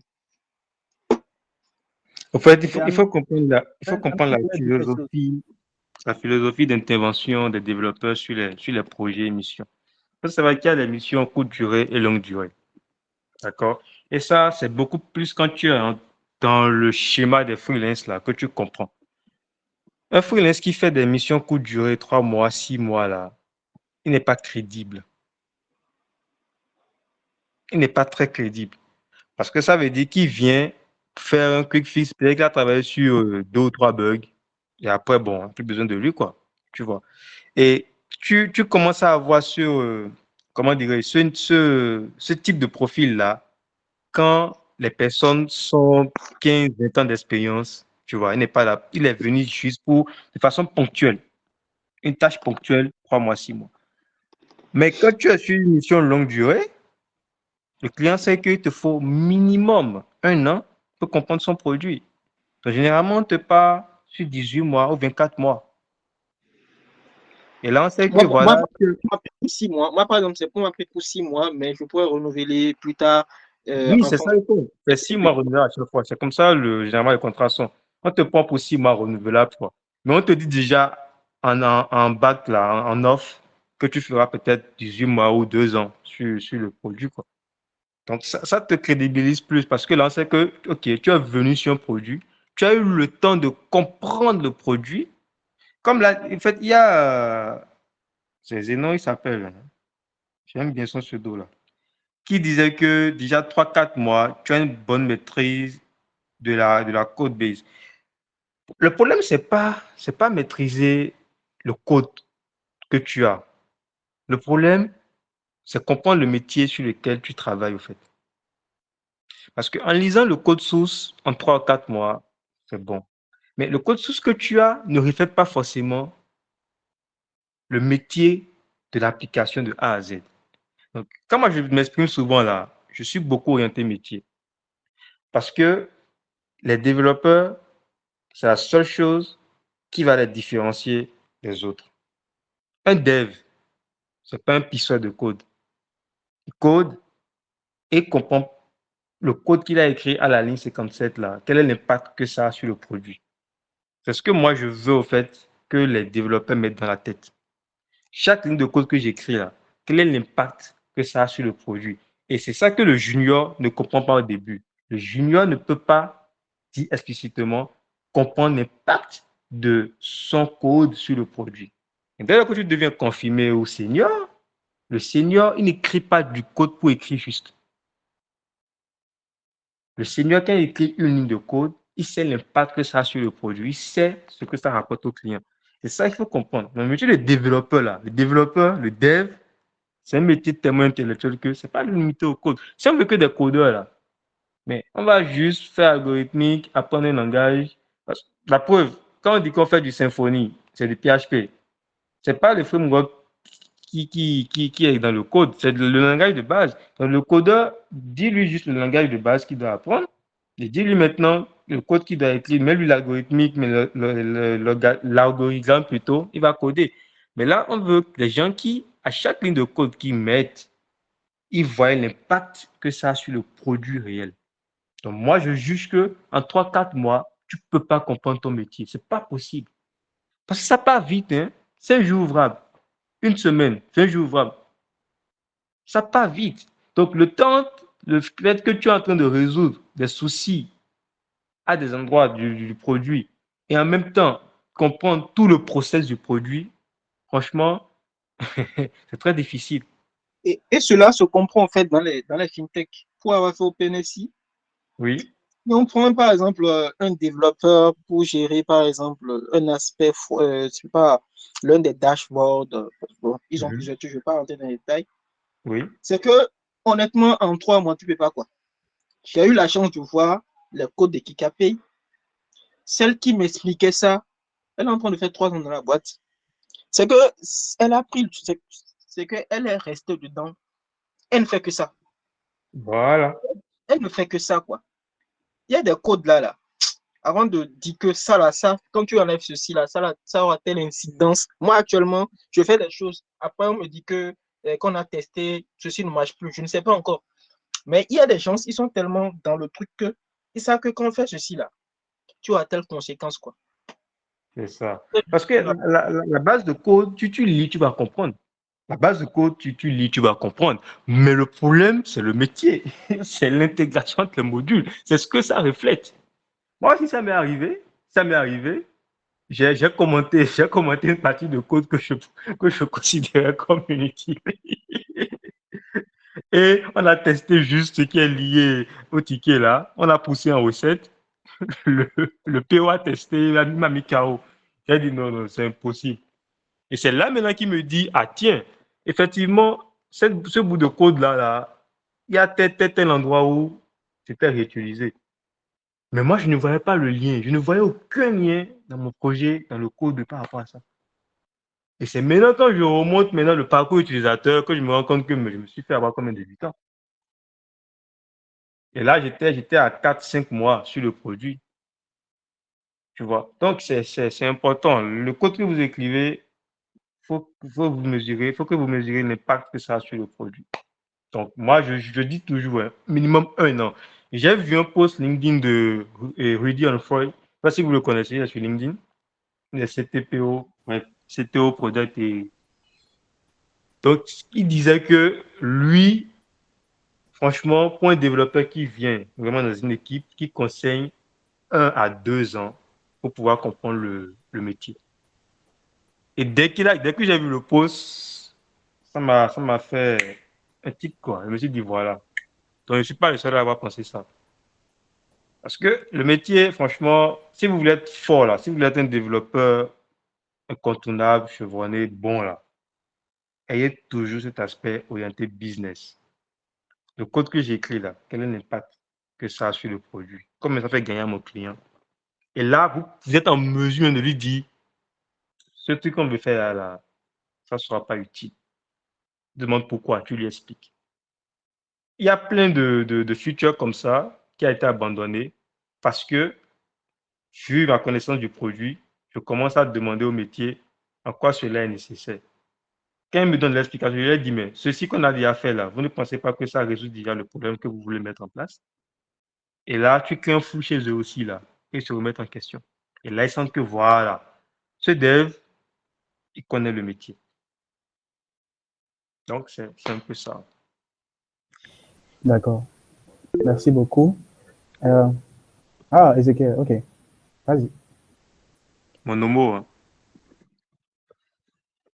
Oui, Je m'appelle aussi Euh, Ezekiel. Bonsoir, Mais monsieur moi, c'est le Ezekiel. vrai, parce que moi, c'est CH. Toi, c'est CK. Le CK, là, c'est le faux. C'est le vrai qui est CH. Ça, je vais remettre la faute sur la personne qui a écrit mon nom le jour de ma naissance. Parce que c'est souvent avec le H, on lui a dit d'écrire, mais voilà. Il s'est trompé. Il a transformé le H en K. Ok, Peut-être. on a compris. Voilà. Donc, merci déjà pour votre présentation. Moi, j'ai beaucoup aimé, j'aime beaucoup l'échange. C'est vrai que je n'étais pas là pour le premier. Je pense que vous avez fait une partie 1 d'après ce que j'ai suivi au début, hein. Donc, si ma question a déjà eu une réponse, bon, vous pouvez, pour ne pas perdre de temps, juste me faire un petit brief. Sinon, bon, ma question, c'est juste de savoir ceux qui sont embauchés en entreprise pour Mhm. une certaine stack, ou bien on leur dit qu'il y a, voilà, on vous prend comme développeur pour telle chose, et qui Oui. viennent en entreprise, mais arrivant en entreprise, bien sûr, toutes les entreprises ne se respectent pas. Arrivant en entreprise, on leur met en face de d'autres technologies ou bien d'autres langages, on leur dit, parce qu'on a vu dans le CV qu'ils pouvaient faire autre chose, on leur dit, de faire cela aussi. Alors, comment vous pensez qu'ils peuvent, enfin, bien gérer ce cas? Est-ce qu'ils devraient directement commencer à se coder dans ces autres langages qu'ils n'ont pas forcément envie de faire en entreprise? Oui. Voilà, c'est un peu ça la question. Bon, il y a une deuxième question, mais on va revenir sur ça après la première. Ok. Bon, la première question, effectivement, c'est un truc récurrent, hein. Voilà pourquoi en entretien, là, franchement, soyez très honnête et très clair. On m'a approché une fois. On voulait un développeur front Angular. Après, la fiche de poste a changé avec des skills en back. Node, Express, Nest. Moi, j'ai dit, j'aime pas les jeux brutaux, les gars. Mon niveau de seniorité que je donne sur mon CV, c'est par rapport à Angular. Si vous voulez que je fasse du Node, j'ai fait du Express. J'ai fait du Nest. Le Nest, je l'ai fait en Covid et j'ai passé même la certification là. J'ai parmi les premiers à passer ça. Dès qu'ils ont sorti ça, j'ai passé ça. Mais je n'ai aucun projet en prod, ni un projet concret où j'ai fait du back Nest pour vous dire que voilà mon niveau et tout ça. Je suis junior sur ça. Je suis certifié 7 parce que j'ai suivi le process pour pouvoir me challenger, mais je ne pratique pas ça au quotidien. Donc, si vous me prenez, il faut vous attendre sur les sujets front, je serai bon, mais si je les sujets back, ne soyez pas surpris que je sois ralenti et que je fasse souvent les allers-retours. Donc, il faut être très clair. Il faut être très clair sur votre niveau de seniorité sur les langages. Autre chose, c'est bien d'aligner beaucoup de langages, hein, mais concrètement, il y en a qu'on ne fait plus. Moi, je vois sur les CV, C++. Champion, tu es sûr que C++ là, tu continues de faire ça depuis que tu as commencé JavaScript? Ça, c'est le langage académique. C'est académique. Si tu amènes maintenant un truc en C, on te dit, voilà, on veut que tu codes ce noyau, je ne sais pas, notre application qui est en C et tout, tu vas commencer à parler en langue. Donc, il faut être très clair. Il faut être très clair sur le CV. Voilà pourquoi moi, je ne fais pas le CV générique. Suivant le poste ciblé, je fais le CV correspondant.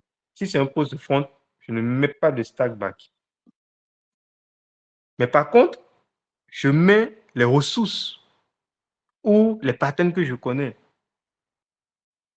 Tu vois, les API REST, GraphQL, je mets. Parce que en tant que front, j'ai déjà eu à communiquer avec un back qui me sert des API pareils, SOAP et tout Ouais. ça. Ouais. Tu vois. Mais parmi les technos que j'utilise, c'est pas la fiche de poste, je mets que ce qui est front. Mais quand vous faites un CV générique où je vois C, C++, Java, Python, Go, Rust, frère, tu joues un jeu dangereux. Parce que demain, l'employeur, il a une preuve que dans ton CV, tu as dit que tu fais.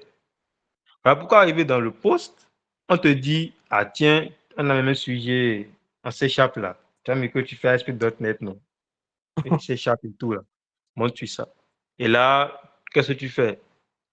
C'est ton honneur qui est en jeu, hein. Tu n'as pas autre que choix.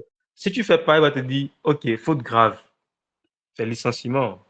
Et là, il n'y a même pas d'unanimité, hein. On te chasse comme un malpropre. Donc, tu n'as pas le choix que de faire. Donc, ça, c'est parce que sur ton CV, tu n'as pas été clair. Et l'histoire de CV, là, sur la chaîne de la communauté, c'est un sujet sur lequel j'ai tellement parlé. Donc, il faut aller revoir peut-être les vidéos précédentes là pour voir comment faire un CV correct, quoi. Tu vois, D'accord. D'accord. tout simplement. Merci beaucoup pour la La réponse. deuxième question, je t'en Oui, prie. oui. La deuxième question, c'est plus par rapport à quelqu'un qui veut se lancer. Disons, quelqu'un qui est, je vais dire, junior, ou bien qui Oui, vient de finir ses études d'ingénierie, peu importe ce dans quoi il a oui, fait. Alors, il oui. veut se lancer. Est-ce que vous conseillez euh, de partir sur de la programmation spécifique, c'est-à-dire de se spécifier dans un seul langage, ou bien puisque le marché est assez dense, il commence à enfin, tâtonner et être un peu bon partout? Vous comprenez? Ok. Que moi je conseille aux juniors, c'est ce que moi aussi j'ai eu à faire, c'est de se prostituer en tech. c'est-à-dire de toucher à un peu de tout comme techno. C'est en touchant un peu de tout que tu sauras ce que tu aimes, ce que tu n'aimes pas. Oui, c'est fort, je sais, je sais. Les développeurs, c'est comme ça, on est. Donc, du coup, Boss Amen, tu dis des gros mots, peut-être que YouTube peut nous faire des trucs, hein. ok, bon, Je sais bref, pas si tu vas, lors du tu, montage, on va se tu- rappeler tu de. vas, tu vas couper ça. Au moins, c'est pas en anglais. Peut-être que le IA n'est pas aussi fort que ça. En gros, c'est pour Ok, dire quoi? ok, C'est pas pour de dire, problème. moi, au début, j'ai commencé, je dis toujours, je faisais du Android Java. Ouais. Après, j'ai vu que ça, dans le contexte là, ça me nourrissait pas bien. Ah, J'ai switché web. Web, là, j'ai commencé même pas avec. J'ai commencé avec du JS, c'est ça? J'ai fait ah, JS, HTML, CSS. Après, j'ai migré PHP. J'ai fait PHP, hein, dans la get i7, là, un bloc bigué. Après, je me suis dit, bon, ça, ensuite, on va voir un peu ce que ça donne, les cross-platform, là, j'ai essayé. Après, je suis entré dans les frameworks, Vue, tout ça, tout ça. Et en fait, je me suis dit non. Et même de l'embarquer, parce que de base, c'est l'embarquer que je faisais. ah. Donc, C++, là, j'ai fait. J'ai fait des trucs, même là, je me dis, mais en même temps, c'était le bon temps. J'achetais des Raspberry là en pagaille. Et après, je me suis dit, maintenant, là, Vous avez fait le système embarqué, c'est ça? à fond, à fond. Sérieux? Oui, j'ai encore des vidéos sur YouTube, là. J'ai fait des trucs à Grab connectés. Bon, j'ai fait un moment où j'ai fait une maison intelligente, j'ai fait des robots motorisés. D'accord, il participé à plein de concours, hein. J'ai fait un kit de santé embarqué, connecté. Ça même là, ça a pris de prix. Donc, je suis de base, je suis un ingénieur embarqué. Il faut qu'on se change les contacts parce que là, je sens la chose, ça vient. C'est Nous ferons Gojandal, ça. mon agent. C'est lui qui book. Tu vas chez lui, tu pèses ce qu'il Ah, faut. Là. d'accord, pas de problème. Donc, j'ai Continuons, fait tout continuons. ça et arrivé un moment, même les automates industriels, hein, j'ai fait tout ça. Arrivé un moment, je me suis dit, j'allais faire de l'IoT. Ah, C'était ça dans la tête. Et je me suis dit, pour faire l'IoT, là, il faut que tu aies des connaissances en développement web. ouais. J'ai commencé à balancer mobile, web, embarqué et tout. Ah, Mais le ventre a ses raisons que le code ignore. ça, Toujours. Je me suis dit, OK, avec tout ce que tu as comme compétences là, est-ce que tu vas pas commencer à vendre tes skills en tant que freelance? Et donc, avec un groupe de potes au Maroc, on a commencé. D'où le podcast de Junior Gantin, la radio du dev. Là. Le premier podcast, c'était moi qui l'avais pris comme. Parce qu'on a commencé sur Coder et après, on s'est retrouvé dans le top 1%, je pense, de Coder dans le temps. On avait plein de projets et on a fidélisé tous ces clients-là jusqu'aujourd'hui. Donc, on a commencé à revendre de compétences techniques dans l'ingénierie logicielle. Pourquoi? Parce qu'on avait un projet. Le projet, c'était de vouloir faire un kit connecté médical. Et le typon de la carte et tout, le schéma électronique, tout est au point, mais il fallait maintenant commander le kit et il nous fallait de l'argent pour pouvoir financer le projet. Et c'est là qu'on est entré dans le développement logiciel à fond. Et là, j'ai dit, OK, moi, j'aime tout ce qui est visuel. J'aime quand on clique sur l'interface. J'aime l'esthétique. J'ai dit, OK, je vais rester calé sur mon Ionic côté mobile et du Angular pour faire du web. Donc, c'est après tout ça que j'ai choisi maintenant mon couloir. J'ai commencé à voir les tendances du marché. J'ai vu qu'en Europe, le développement Angular, ça rassasie. J'ai dit, OK. Dans ma tête, je n'ai jamais ciblé le marché africain. Le continent, s'il y a du marché, il n'y a pas de souci. Mais moi, je sais que nos compétences, le black est trop intelligent. Le black africain, il est trop fort. Il ne faut plus jamais qu'il se sous-estime. Moi, j'ai voulu montrer qu'en Afrique, là, on a du talent. Donc, tous nos marchés étaient orientés. On était au Maroc, on était orienté France, Belgique, Suisse, Canada. Et c'était ça qu'on ciblait, en fait. Donc, du coup, on avait plein de marchés, de projets et tout. Et j'ai commencé à comprendre le marché, au fait, de l'Occident, là, les techs. qu'il faut connaître. Donc, Angular, ça a été toujours mis pour les produits robustes, tu vois, scalables. C'était toujours le top 1. Maintenant, suivant les régions aussi, parfois le React prend en avant sur ces critères-là. Sinon, pour les startups, à 99%, c'est React. Et moi, je ciblais beaucoup plus les produits d'entreprise. Je voulais une technologie franchement stable, facile à maintenir, avec un standard et une bonne, une bonne communauté et surtout une bonne CLI. Franchement, je ne voulais plus me mettre à créer quelque chose de façon manuelle dans un projet. Je voulais un standard, un framework qui respecte tout ce cadre-là. Et là, je suis resté sur Angular. J'ai essayé React, j'ai essayé Vue.js. Après, je suis revenu sur mon Angular. Tu vois. Donc, moi, je conseille à un junior de faire ses propres expériences, de toucher à tout, s'il peut. Et maintenant, de comparer maintenant qu'est-ce qu'il aime. Parce qu'il y a forcément quelque chose, des trucs que tu ne vas pas aimer. Jacob, par exemple, il n'aime pas du React. Et là, il a besoin de faire du React. Mais je suis sûr que par le passé, il a vu du code React qu'il n'a pas aimé. Voilà pourquoi il a laissé. Donc, chacun a son histoire. Aujourd'hui, maintenant, là, je déteste le Java.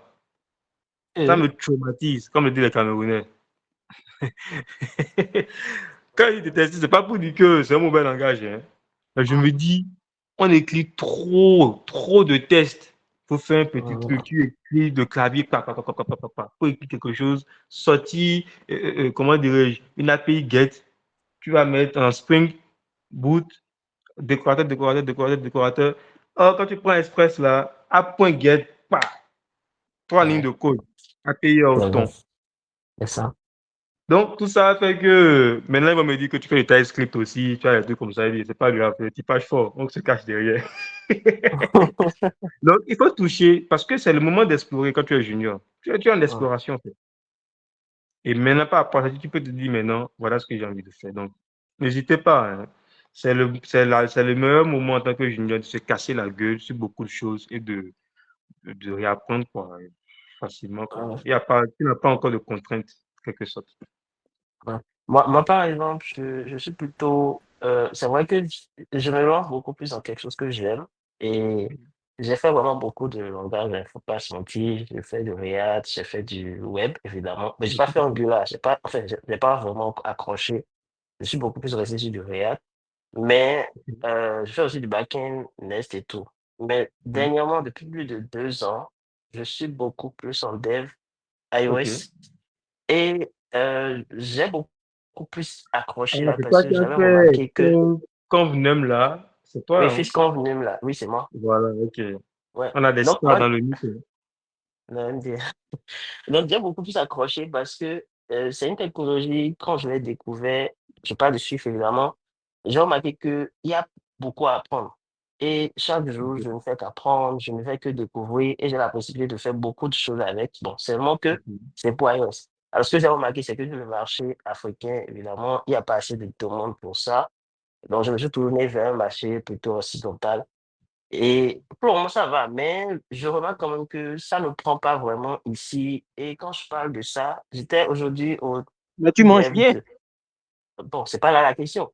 J'ai- En Afrique, J'étais... en Afrique, il ne mangera pas bien. Voilà, c'est ça en fait le truc. Moi, j'étais au dev pardon, au DevFest de Lomé aujourd'hui. Oui. Et la plupart des gens, quand ils voyaient sur mon badge iOS Developer, ils s'offusquaient, enfin, ils se tonnaient, ils se disaient, mais en fait, comment je fais? Est-ce que j'arrive à trouver du travail? Est-ce que...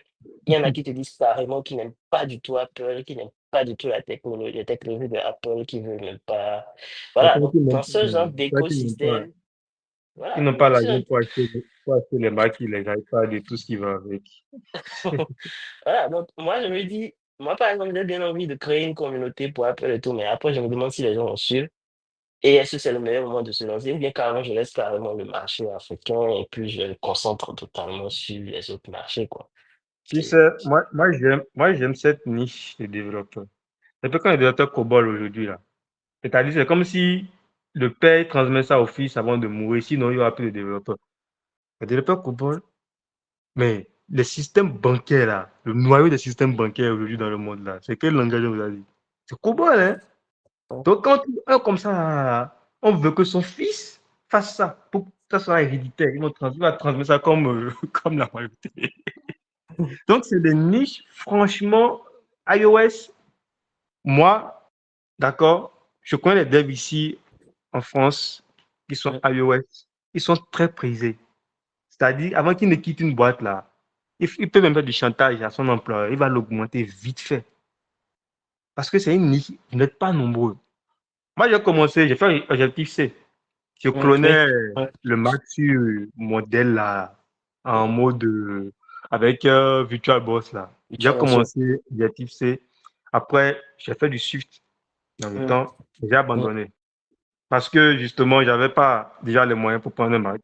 Je ne veux pas tuer mon pauvre PC Dell là qui ronflait déjà dès que tu lances l'émulateur. Donc du coup, moi je te conseille, hein, pas te décourager. Parce que ce que tu vis là, j'ai vécu ça. Je t'explique. J'ai commencé avec Ionic. On m'a dit mauvaise performance, framework nul à chier, entre griffes. Ça, il faut censurer, hein, Jacob. C'est des mots que tu n'aimes pas peut-être. Mais moi, j'ai persévéré parce que je savais là où j'allais. Tu comprends? Aujourd'hui, en France, quand je prends toutes les grosses entreprises, 3 entreprises sur 4 ont leur application mobile en Ionic. Des solutions que les gens utilisent, ils ne s'en rendent même pas compte, c'est Ionic. Les startups, plein d'applications, comme par exemple en voiture Simon, une application où on apprend le code en ligne et tout ça, là, tout le process, Ionic Capacitor. J'ai été surpris. Et tout là, je découvre qu'il y a une application d'une grosse boîte en Ionic. Je suis resté dans ma stack. Aujourd'hui, j'ai plein d'offres. En un mois, 4, 5, 6 personnes me contactent pour des offres Ionic que je décline. iOS, c'est une niche. Moi, je vous appelle les pachas. C'est vous qui mettez la vie de Louga. Parce que vous pouvez prendre du matos iOS, Apple, c'est cher. Et parce que c'est cher, tout le monde ne peut pas se permettre de faire ce métier-là. Tu comprends ce que je dis? Donc, reste dans ta niche. Si tu penses que tu peux tenir dans la compétence, reste dans ta niche. Moi, j'ai envie de faire Swift UI, par exemple. Mais je me dis, ma tête actuellement, pas rentrer dans ça. J'aime bien les développeurs iOS. Franchement, je trouve que en termes d'application mobile, là, c'est le meilleur des choix d'aller vers du iOS que du Android. En Afrique, malheureusement, c'est trop coûteux pour les entreprises de recruter un développeur iOS. Oui, tout à fait. Tu vois, c'est trop coûteux. Le cas de Monaco, c'est développé en natif. L'application mobile Android, c'est du Android Kotlin. Et la partie iOS, c'est du iOS. Et figure-toi que pour pouvoir trouver les bons profils, là, ils ont galéré. J'ai échangé avec Junior. Ils ont galéré pour trouver des développeurs iOS. Parce que sur le continent, les bons, là, ils bossent pour les boîtes à l'extérieur. Donc, dans ta tête actuellement, là, ne suis pas le continent, comme le disent les Camerounais. Il faut, comme tu as déjà ton mindset orienté vers l'Occident, moi, je t'encourage. Parce que le plus dur pour les développeurs, c'est d'oublier que le métier qu'on fait là, c'est un métier ouvert à l'international. On n'est pas en train de faire un métier local. Si comment dire, la région mais là où tu es, on ne te valorise pas là. Il ne faut pas avoir la peur au ventre de te vendre à l'extérieur. Il faut, quand tu sais que tu es bon là, il faut oser vendre tes services au-delà du continent. Tu comprends? Parce qu'il faut te faire valoriser. Donc, moi, je t'encourage, hein, moi, je t'encourage fortement à rester dans ta niche là et à bosser. Maintenant, créer une communauté, personnellement, franchement, à l'heure actuelle, moi, j'ai trop fait pour créer une communauté. Si quelqu'un s'approche de toi pour dire, ah, j'aimerais apprendre aussi iOS, tu peux dire, ok, je peux te montrer. Parce que la communauté africaine, là, francophone, on sait comment ça se passe. Et Helpskills est là pour t'accueillir en tant que coach si tu as les qualifications. Voilà, dans Helpskills All. Si Google n'envoyait pas les sous pour faire les DevFest en Afrique, Vous êtes sûr qu'il y aura des défaites? Si les grosses boîtes là ne finançaient pas les communautés, ça n'a pas tourné. Or, dans les pays anglophones là, c'est les propres structures, même ici aussi en Europe là, c'est les entreprises même qui font clore en réalité les communautés naturellement pour pouvoir partager, montrer leur expertise, montrer ce qu'ils font chez eux et tout. Vous voyez un peu donc. Moi, je ne te conseille pas de créer une communauté tout de suite. Non. Il faut d'abord sécuriser ta poche. Moi, je dis, je ne code pas pour rester affamé. On code parce qu'on a besoin d'argent, on veut manger. Donc, sécurise ta poche, construis ton réseau. D'accord? Ton réseau Ouais, ouais. d'entreprise, de clients. Et Mhm. demain, tu peux aussi transformer ce réseau-là en apporteur d'affaires. C'est-à-dire, tu as des développeurs iOS qui ont envie d'apprendre chez toi, tu les mentors. Et après, si tu as trop de demandes, trop de boulot, tu rediriges ces projets-là. Donc, si tu aimes vraiment iOS, moi, je t'encourage. Tu ne peux pas être développeur iOS et galérer dans ce monde. Et pas dans l'Africain, et dans le monde. Donc, fais bien tes choix. Et attention, les fintech cherchent de plus en plus des développeurs natifs parce que les solutions avec lesquelles ils opèrent derrière pour implémenter les API des banques physiques, là, c'est toujours en code natif. Hein. C'est soit Objective-C, Swift, Kotlin ou Java. Hein. Vous n'allez jamais voir jusqu'aujourd'hui une application de fintech en cross-platform. Si vous trouvez une seule là, s'il vous plaît, appelez-moi. Vous n'allez pas voir. Parce que les systèmes bancaires, ils ne se fient pas à vos React, Angular, et plein de failles de sécurité. Là. Donc, ils préfèrent directement aller vers le langage de base. Ouais. Tout à fait, c'est vrai. Et ils savent que s'il y a un souci côté Android, ils vont fixer ça. Mais s'il y a un souci côté React, communauté open source et tout là, on ne sait pas quand est-ce que quelqu'un va se lever et envoyer du code. Donc, franchement, ils aiment trop les langages de base pour pouvoir facilement communiquer avec leurs services et autres. Donc, moi, je t'encourage, reste sur ta niche, continue à bosser, trouve tes clients en dehors de l'Afrique parce qu'actuellement, on est conscient que le continent n'est pas encore bon pour ta niche et tu vas Ouais. voir. Rendez-vous dans 3 ou 4 ans, là, quand tu seras à Hawaï, il faut penser à ton petit. Et non, c'est vrai. Donc, Donc, c'est le merci conseil que beaucoup moi pour j'ai à vos te donner. apports. D'accord, ça fait plaisir. Ça motive encore davantage. Donc, je vais simplement continuer et en espérant, bon, en faisant aussi mes petits web à côté. Donc, Voilà ce que je voulais dire. Ne néglige pas le web. Il ne faut jamais oui, négliger oui, le web. oui, bien sûr, bien sûr. Donc, je continue toujours. Je vais essayer de m'améliorer au fur et à mesure. Donc, voilà. Donc, merci beaucoup. Hein. Ça fait vraiment très plaisir. Je t'en prie. D'accord. Merci, Ezekiel. Merci à tous. Euh, Une question de Sosten. Hein. il y a Comment une trouver des question. Maintenant, clients comment hors de trouver des l'Afrique? clients? OK. Ça, c'est pas dans le cadre de développeur junior. Hein. Sosten, tu veux des Ouais, tips là-dessus? ouais, vraiment. Ça, c'est Il une faut, autre question. Hein. il faut appliquer Matthieu 7.7. Demandez, ne vous donnera. Demande les clients, on va t'envoyer. Tu cherches, tu vas trouver. Non, mais pour trouver les clients en dehors de l'Afrique, on passe par les plateformes. Aujourd'hui, le monde, c'est le réseautage. C'est quelqu'un qui connaît quelqu'un qui recommande quelqu'un. Si tu n'as pas de réseautage, passe par les plateformes comment dirais-je, de codeurs. Moi, j'ai utilisé codeur.com. Les gens disaient non, ils sont trop nombreux sur codeur.com. Frère, si tu n'as jamais essayé là, tu ne peux pas dire si tu as échoué. Créer le compte codeur, 24 heures après, première mission. C'était une mission Android. Et ça commence à s'enchaîner. Donc, si tu veux des boulots en dehors du continent, va sur les plateformes où tu peux en trouver. Tu as Codeur, tu as Upwork, tu as Freelancer, que j'aime pas trop parce que les Indiens ont pourri la plateforme là. Et voilà, tu t'essayes. Maintenant, si tu as des contacts directs, tu tu as des personnes qui peuvent te recommander pour des trucs là, il n'y a pas de souci. Il fut un temps, là moi aussi je viens de loin, il fut un temps où j'ai mis en place un process de tracking de projets dans les groupes sur Facebook de développeurs. Et ça a marché. Parce qu'il y a des heures, il y a des heures auxquelles plutôt il y a des projets qui passent dans les groupes sur Facebook. Donc quand tout le monde dort là, moi je check. On m'a fait beaucoup de choses. Hein. Donc si tu veux trouver des clients en dehors du continent là, il faut, il faut être prêt, d'accord, à taper à toutes les portes possibles et trouver. Rien n'est facile. Hein.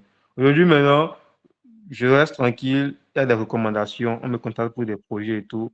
Mais en temps, tout ce réseau-là, j'ai eu à construire, en fait. C'était difficile. Donc, c'est un peu ça. Il faut demander à Ezekiel comment il fait pour trouver les missions en Occident, là. Un système. En inbox. C'est les secrets qu'on ne divulgue pas à tout le monde.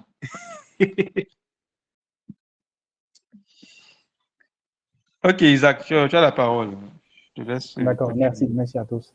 Maintenant, je vais poser ma dernière question et je vais laisser la parole à Jacob s'il a des questions. Donc, nous savons que depuis un certain temps, des années déjà, on assiste à de très bons résultats en IA et cela se voit à travers de nombreux produits, tant dans le dev que tant dans d'autres domaines.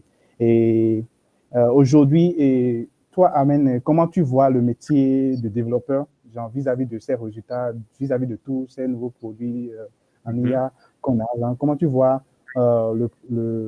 enfin, le métier de développeur en termes d'apprentissage et aussi en termes de travail d'ici 10 ans? Ok. Bon, déjà, moi, je ne panique pas par rapport à l'IA. Je prends tous les exemples de la calculatrice et du prof de maths. La calculatrice n'a pas remplacé le prof de maths. Donc, du coup, moi, je dis, l'IA va remplacer les développeurs qui sont incapables d'écrire du bon code, tout simplement. Un développeur intelligent au XXIe siècle va comprendre qu'il doit utiliser l'IA dans le process de son travail. Moi, je l'utilise au quotidien. Dans mon WebStorm, j'ai l'IA. Au boulot, j'ai GitHub Copilot que j'utilise. D'accord. Donc, celui qui, au XXIe siècle, veut être développeur et qui ne normalise pas le fait de cohabiter avec l'IA dans son travail, il risque d'être trop vite dépassé et remplacé après. Pas par l'IA, mais par un autre développeur qui a les skills pour l'utiliser. Oui, Parce justement, qu'aujourd'hui, oui, je pense que vas-y. c'est là qu'il faudrait qu'on se pose des questions. Parce que je me dis, mais en tant que débutant, si tu t'accroches à l'IA, tu ne vas pas apprendre. Donc, la question, Exactement. C'est surtout là la quand on nuance. verra. Ouais. Le débutant, je l'ai dit la dernière fois, j'ai un alternant dans mon équipe, on lui a coupé tous les accès vers l'IA. On lui a dit, jeune homme, qu'est-ce que tu veux demander à l'IA si toi-même déjà de base, tu ne peux pas identifier si il est en train de te dire la vérité ou pas? Comment tu veux savoir que quelqu'un est en train de te mentir si tu n'as aucune base fondamentale? Tu ne peux pas savoir. Parce que l'IA te génère, c'est l'IA générative. Hein. Il faut qu'on comprenne c'est quoi l'IA générative. Il te génère quelque chose par rapport à sa base de connaissances. Si sa base de connaissances sur un sujet est erroné, il te donne le résultat erroné. Hein. Ce n'est pas de la magie, c'est de l'IA générative. Si la base de connaissances dit que 1 plus 1 égale à 3 et que tu lui demandes la question, il te sort 3. Donc, il ne faut pas se fier à la réponse qu'il te donne à 100%. Il faut utiliser ta lucidité et ton discernement. Tu vois un peu. Autre chose aussi, comme exemple que moi je donne, la documentation d'Angular a évolué. Le framework a évolué. D'accord? Donc aujourd'hui, les syntaxes ont changé, ont beaucoup changé. Quand tu poses une question à l'IA sur Angular aujourd'hui, il te sort du code source de l'ancienne façon de faire les choses. Si tu es un développeur qui ne te met pas à jour, tu ne pourras pas savoir si c'est ça qu'il faut utiliser ou pas. Donc, un développeur junior, il ne peut pas faire la différence, il ne peut pas comprendre si effectivement le code qui est en train de lui être généré, est-ce que c'est un code optimal, un code intelligent.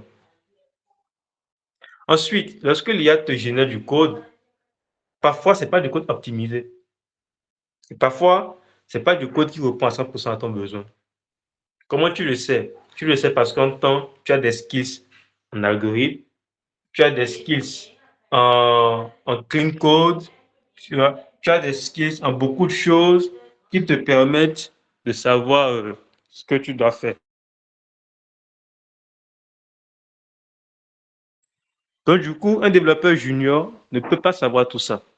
Et voilà pourquoi, moi, je dis clairement, il est formellement interdit de donner l'IA à un dev qui est en train d'apprendre. Il faut atteindre un niveau confirmé, d'accord, avant de s'autoriser à ça. Maintenant, si c'est pour des petites recherches, tu recherches rapidement un truc, ok. Mais pour en faire ton quotidien, il faut que ton niveau de sonorité soit au moins au minimum intermédiaire. Parce que aujourd'hui, l'IA te double la productivité. Franchement, quand je suis dans GitHub Copilot, il y a ça aussi. Il faut bien coder. Parce que Copilot, il te génère du code par rapport au contexte de ton projet. Si tu codes mal, si tu nommes mal les fonctions, si tu nommes mal les variables, si tu nommes mal les fichiers, si l'arborescence de ton, comment dirais-je, de ton code HTML n'est pas standardisé, il ne va pas te générer de bons trucs. Et tout ça, il faut comprendre en utilisant l'IA générative. Quand tu codes bien, tu fais du code, tu respectes les standards du bon code, automatiquement. Un exemple très simple.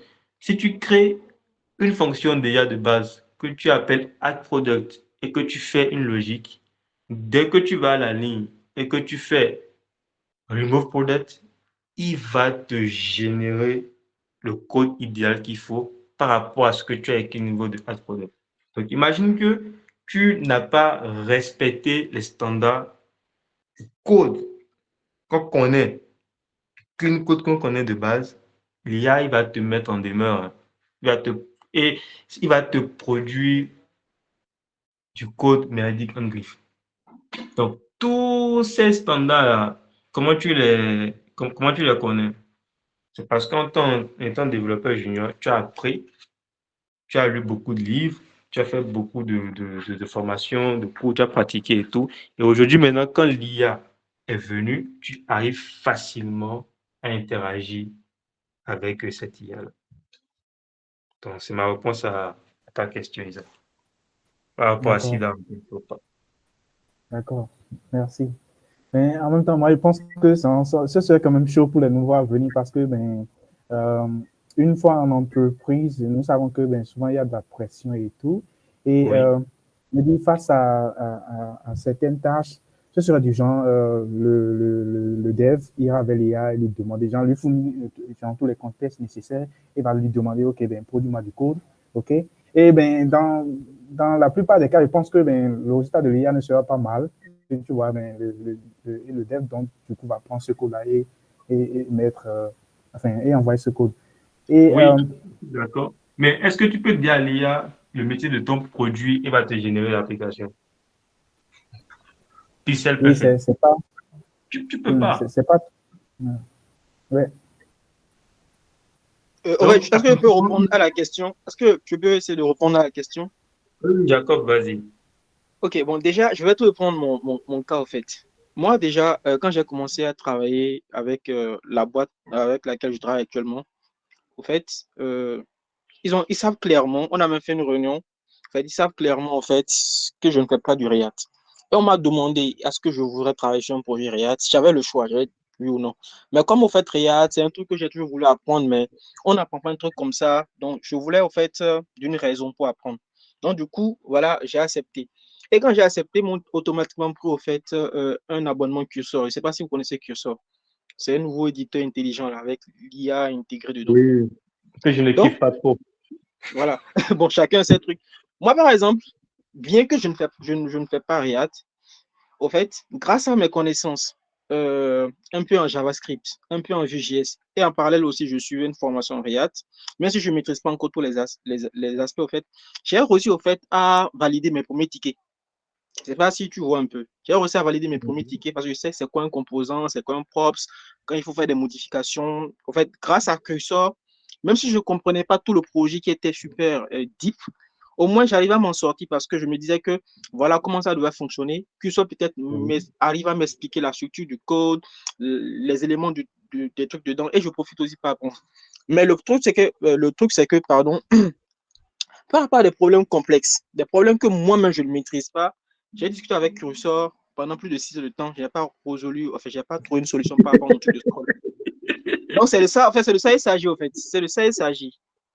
J'ai discuté avec Cursor, je n'écrivais pas du code, j'ai discuté avec Cursor depuis, je ne sais pas, truc là, quand je disais qu'il était solo, on discutait seulement. Pourquoi tu me fais ça? Pardon, aide-moi, s'il te plaît. J'ai même parfois pleuré, en fait. En fait, c'est ça, quoi.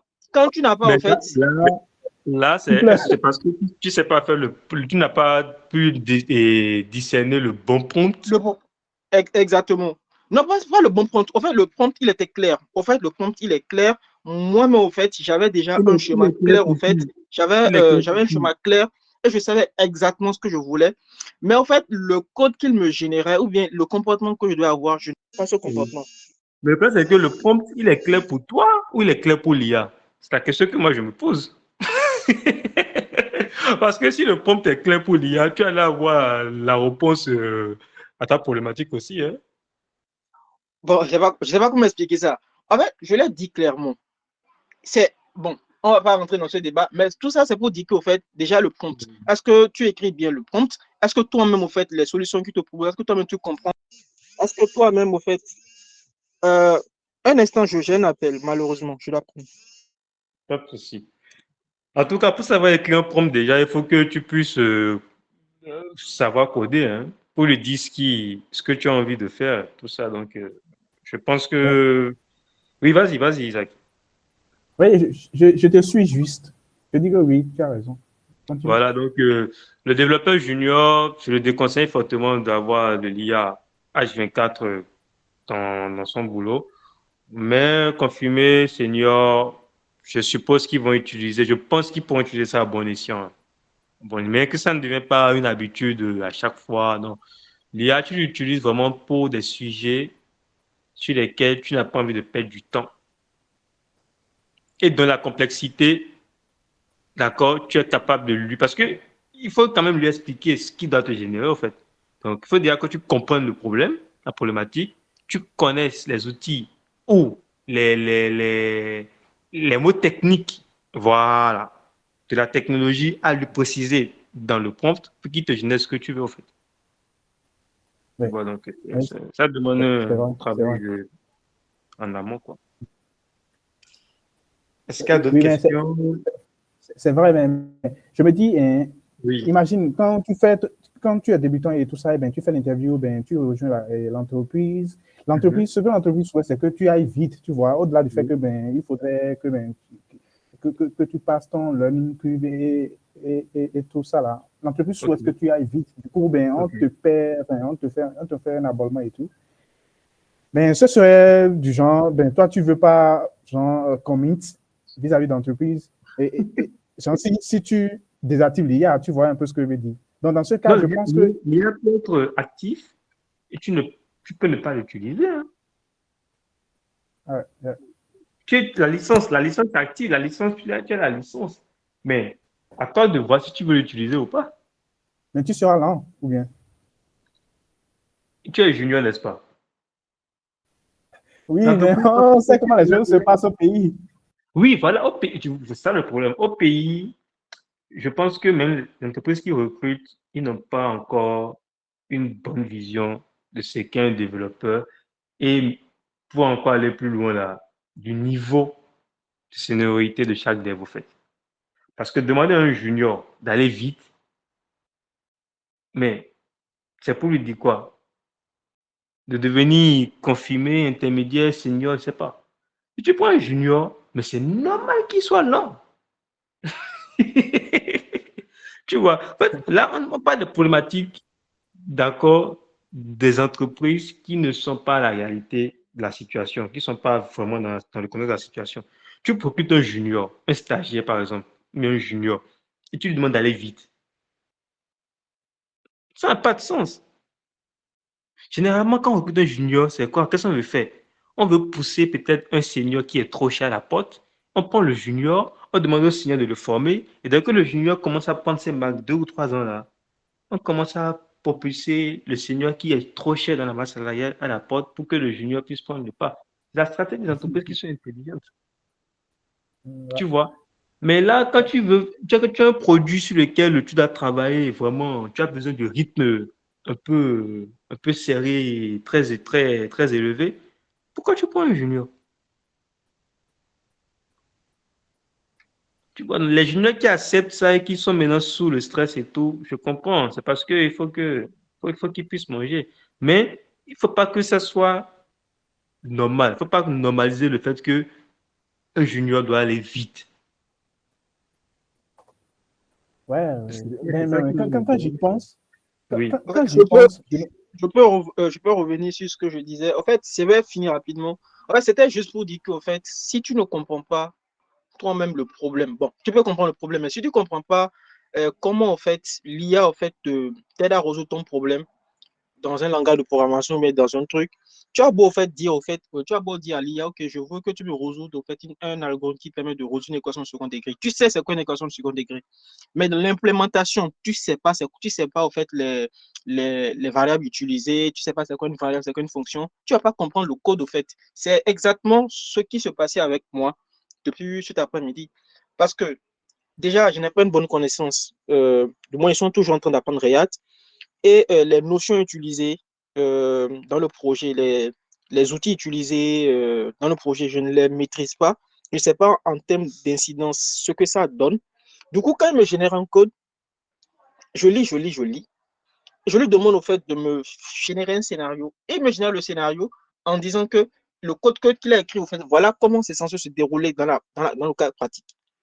Moi, quand moi je teste, je n'ai pas ce cas-là. Je lui dis que quand j'ai testé, voilà, j'ai tel résultat. J'envoie les logs, tout ça. Et il me remet. Et ça devient une boucle sans fin. Parce qu'il faut tester. Parce que si tu ne testes pas et que plus tard, même si tu fixes le truc, tu te rends compte que tu as cassé quelque chose. Parce que ça a été le cas, par exemple, la semaine, il y a 3 jours. J'ai fixé une fonctionnalité. On me dit qu'il y a un truc qui ne marche plus. Parce que je n'ai pas les connaissances. C'est pourquoi, en fait, un junior, comme vous l'avez dit, pour quelqu'un qui ne connaît pas, il va aller vers l'IA. Mais le problème, c'est que il va lui générer du code. Si ça marche, alhamdoulilah, hein, franchement, si ça marche, alhamdoulilah pour lui, il a validé son ticket, il passe à autre chose. Mais si ça ne marche pas, honnêtement, soit tu demandes de l'aide, comme l'a dit Amen, ou soit, franchement, tu trouves une solution. Mais ce n'est pas vraiment la bonne solution. Surtout pour quelqu'un qui débute. Il doit pouvoir savoir exactement ce qu'il fait, quoi. Aussi, il faut comprendre que c'est le l'IA générative, hein. Donc, si quelqu'un entend soit le contexte de ton code, il n'a pas 100% capté tout ce qu'il y a dedans, dans le contexte du code. Mais tu sais, avec Cursor, en fait, c'est assez facile, hein. Je peux, si tu sais exactement que voilà, tu dois travailler dans tel répertoire, tu peux même sélectionner les fichiers. Tu peux sélectionner le fichier pour les API, Oui, le composant. je sais, j'ai vu des démos de curseur et tout, mais le problème c'est que si l'IA ne comprend pas le contexte de ton code, il ne pourra pas te générer ce qu'il faut pour résoudre ça. Bon, il y a Parce aussi qu'une ça. chose est de coder, une chose est de bien coder aussi pour que l'IA puisse comprendre le contexte du code. Tu vois? Donc aujourd'hui, quand on fait de l'IA générative, là, moi j'ai remarqué ça, il a donné l'exemple. Si tu ne nommes pas bien tes fonctions, si tu ne nommes pas bien tes classes, tes interfaces et tout, et qu'il veut te générer du code, il passe à côté. Il passe à Exactement. côté de ce que tu veux. Exactement. Imaginez par exemple des codes avec des noms de variables différents et ESLint détectait que ces variables n'existaient pas. Donc, il a fallu, au fait, renommer plus tard, des trucs comme ça. Tu vois, donc c'est ça en fait. Donc tout ça, c'est les skills que tu as. Si et seulement si en temps tu as été un bon développeur junior, tu as fait les fondamentaux et tout ça. Donc c'est un peu ça. Ne paniquez pas les gars, l'IA ne va pas vous remplacer, hein. De, Si on continue de se performer, d'être bon là, on est à l'abri. de la même manière, au fait, j'étais en train d'apprendre React Et il y a un combo là que j'aime bien, React Imer, React Hookform et puis Zode par exemple. Donc, Oui, je suivais un tutoriel sur une plateforme que j'ai acheté et j'ai vu le tuto, ça me plaisait très bien, du moins la manière dont le gars expliquait en fait le truc. Ça, par exemple, je me suis dit, OK, je vais essayer de tester un peu ce que le gars a fait pour voir effectivement si j'ai bien compris. Tout en sachant que, au fait, j'ai une idée de comment je vais implémenter au fait le mini projet. J'ai fait un code fin en oubliant que QSO aussi, c'est un peu VS Code. Vous n'imaginez pas, le projet, si je devais le faire avec VS Code classique, j'aurais fait peut-être 45 minutes, 1 heure. Avec QSO, je l'ai fait en 5 minutes. Parce que moi-même, je savais. Là, en fait, c'est là la productivité. Je savais exactement ce que je devais faire, les fonctions à écrire, l'implémentation. Je commençais juste, le gars me termine. C'est comme s'il disait dans mes pensées. J'écris juste ça, il me termine. Il me termine. C'était franchement. Là, cette sensation-là, j'aimais ça parce que je savais exactement ce que je faisais et le résultat que je devais avoir dans 1 heure de temps, je l'ai eu en 5 minutes et c'était un gain de oui. temps significatif. Pour ça, je ne me Parce plains que pas. ton code était propre. Si le contexte de ton code n'est pas propre, moi j'ai remarqué ça. Quand le contexte du code il n'est pas clean là, il se perd. Il se mélange avec les pédales, quoi. Donc, c'est important. D'accord. Merci à tous. Jacob, je pense qu'on est arrivé à la fin du minute. Ouais, finalement, avec le père Amen, souvent ça tourne toujours comme ça. Hein, et peut-être qu'il y Non, aura en une fait, partie 3. j'avais dit à Bodjandal que j'allais pas tenir, mais après, je n'ai plus confirmation de la réunion que j'avais après, donc du coup, là, Ok, ok. on va Je pas pense finir. qu'on fera une partie 3 parce que je pense que c'est un sujet assez large. Il y a aussi d'autres questions qu'on devait poser, qu'on n'a pas pu poser également. Des questions sur est-ce qu'il faut commencer soit par un CDI, un premier boulot, bien le freelancing, des questions où, voilà, comment choisir sa première boîte, tout ça.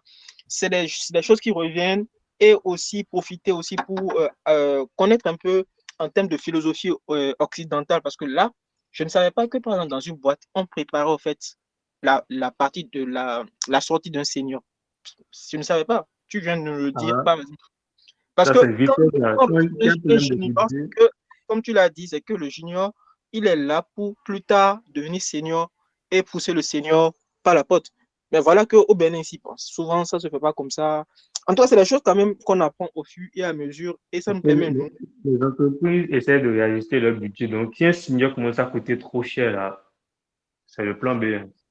On cherche les juniors sur le marché, on les met dans le système, on les forme et petit à petit, là, et un beau jour, là, le senior, il sait déjà que sa place là, risque d'être out, quoi.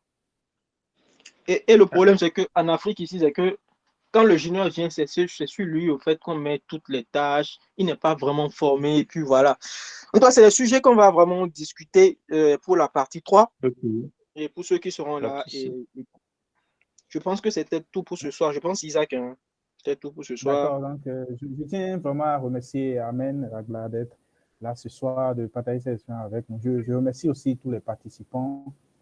Jacob, merci. Et si quelqu'un n'a pas quelque chose à ajouter, on va se dire à la prochaine. Merci, les gars. En tout cas, on a commencé à 6, mais on est maintenant plus de 10, voire même 12 ou 13. C'est bien. Ouais. On n'a pas assez communiqué cette fois-ci. C'est pourquoi c'était comme ça. Mais bon, je pense que c'est pas le nombre qui compte. C'est tout simplement la qualité, au fait. La qualité et Oui, puis la constance. Voilà. effectivement. Ouais. Oui, oui, Java est bon. Hein. Je ne suis pas contre Java. Hein. On va en parler dans la partie 3 prochaine fois. Ok, bonne Ok, soirée à vous. passez une bonne soirée. Merci. Bonne soirée à tous. Bonne soirée, bye bye.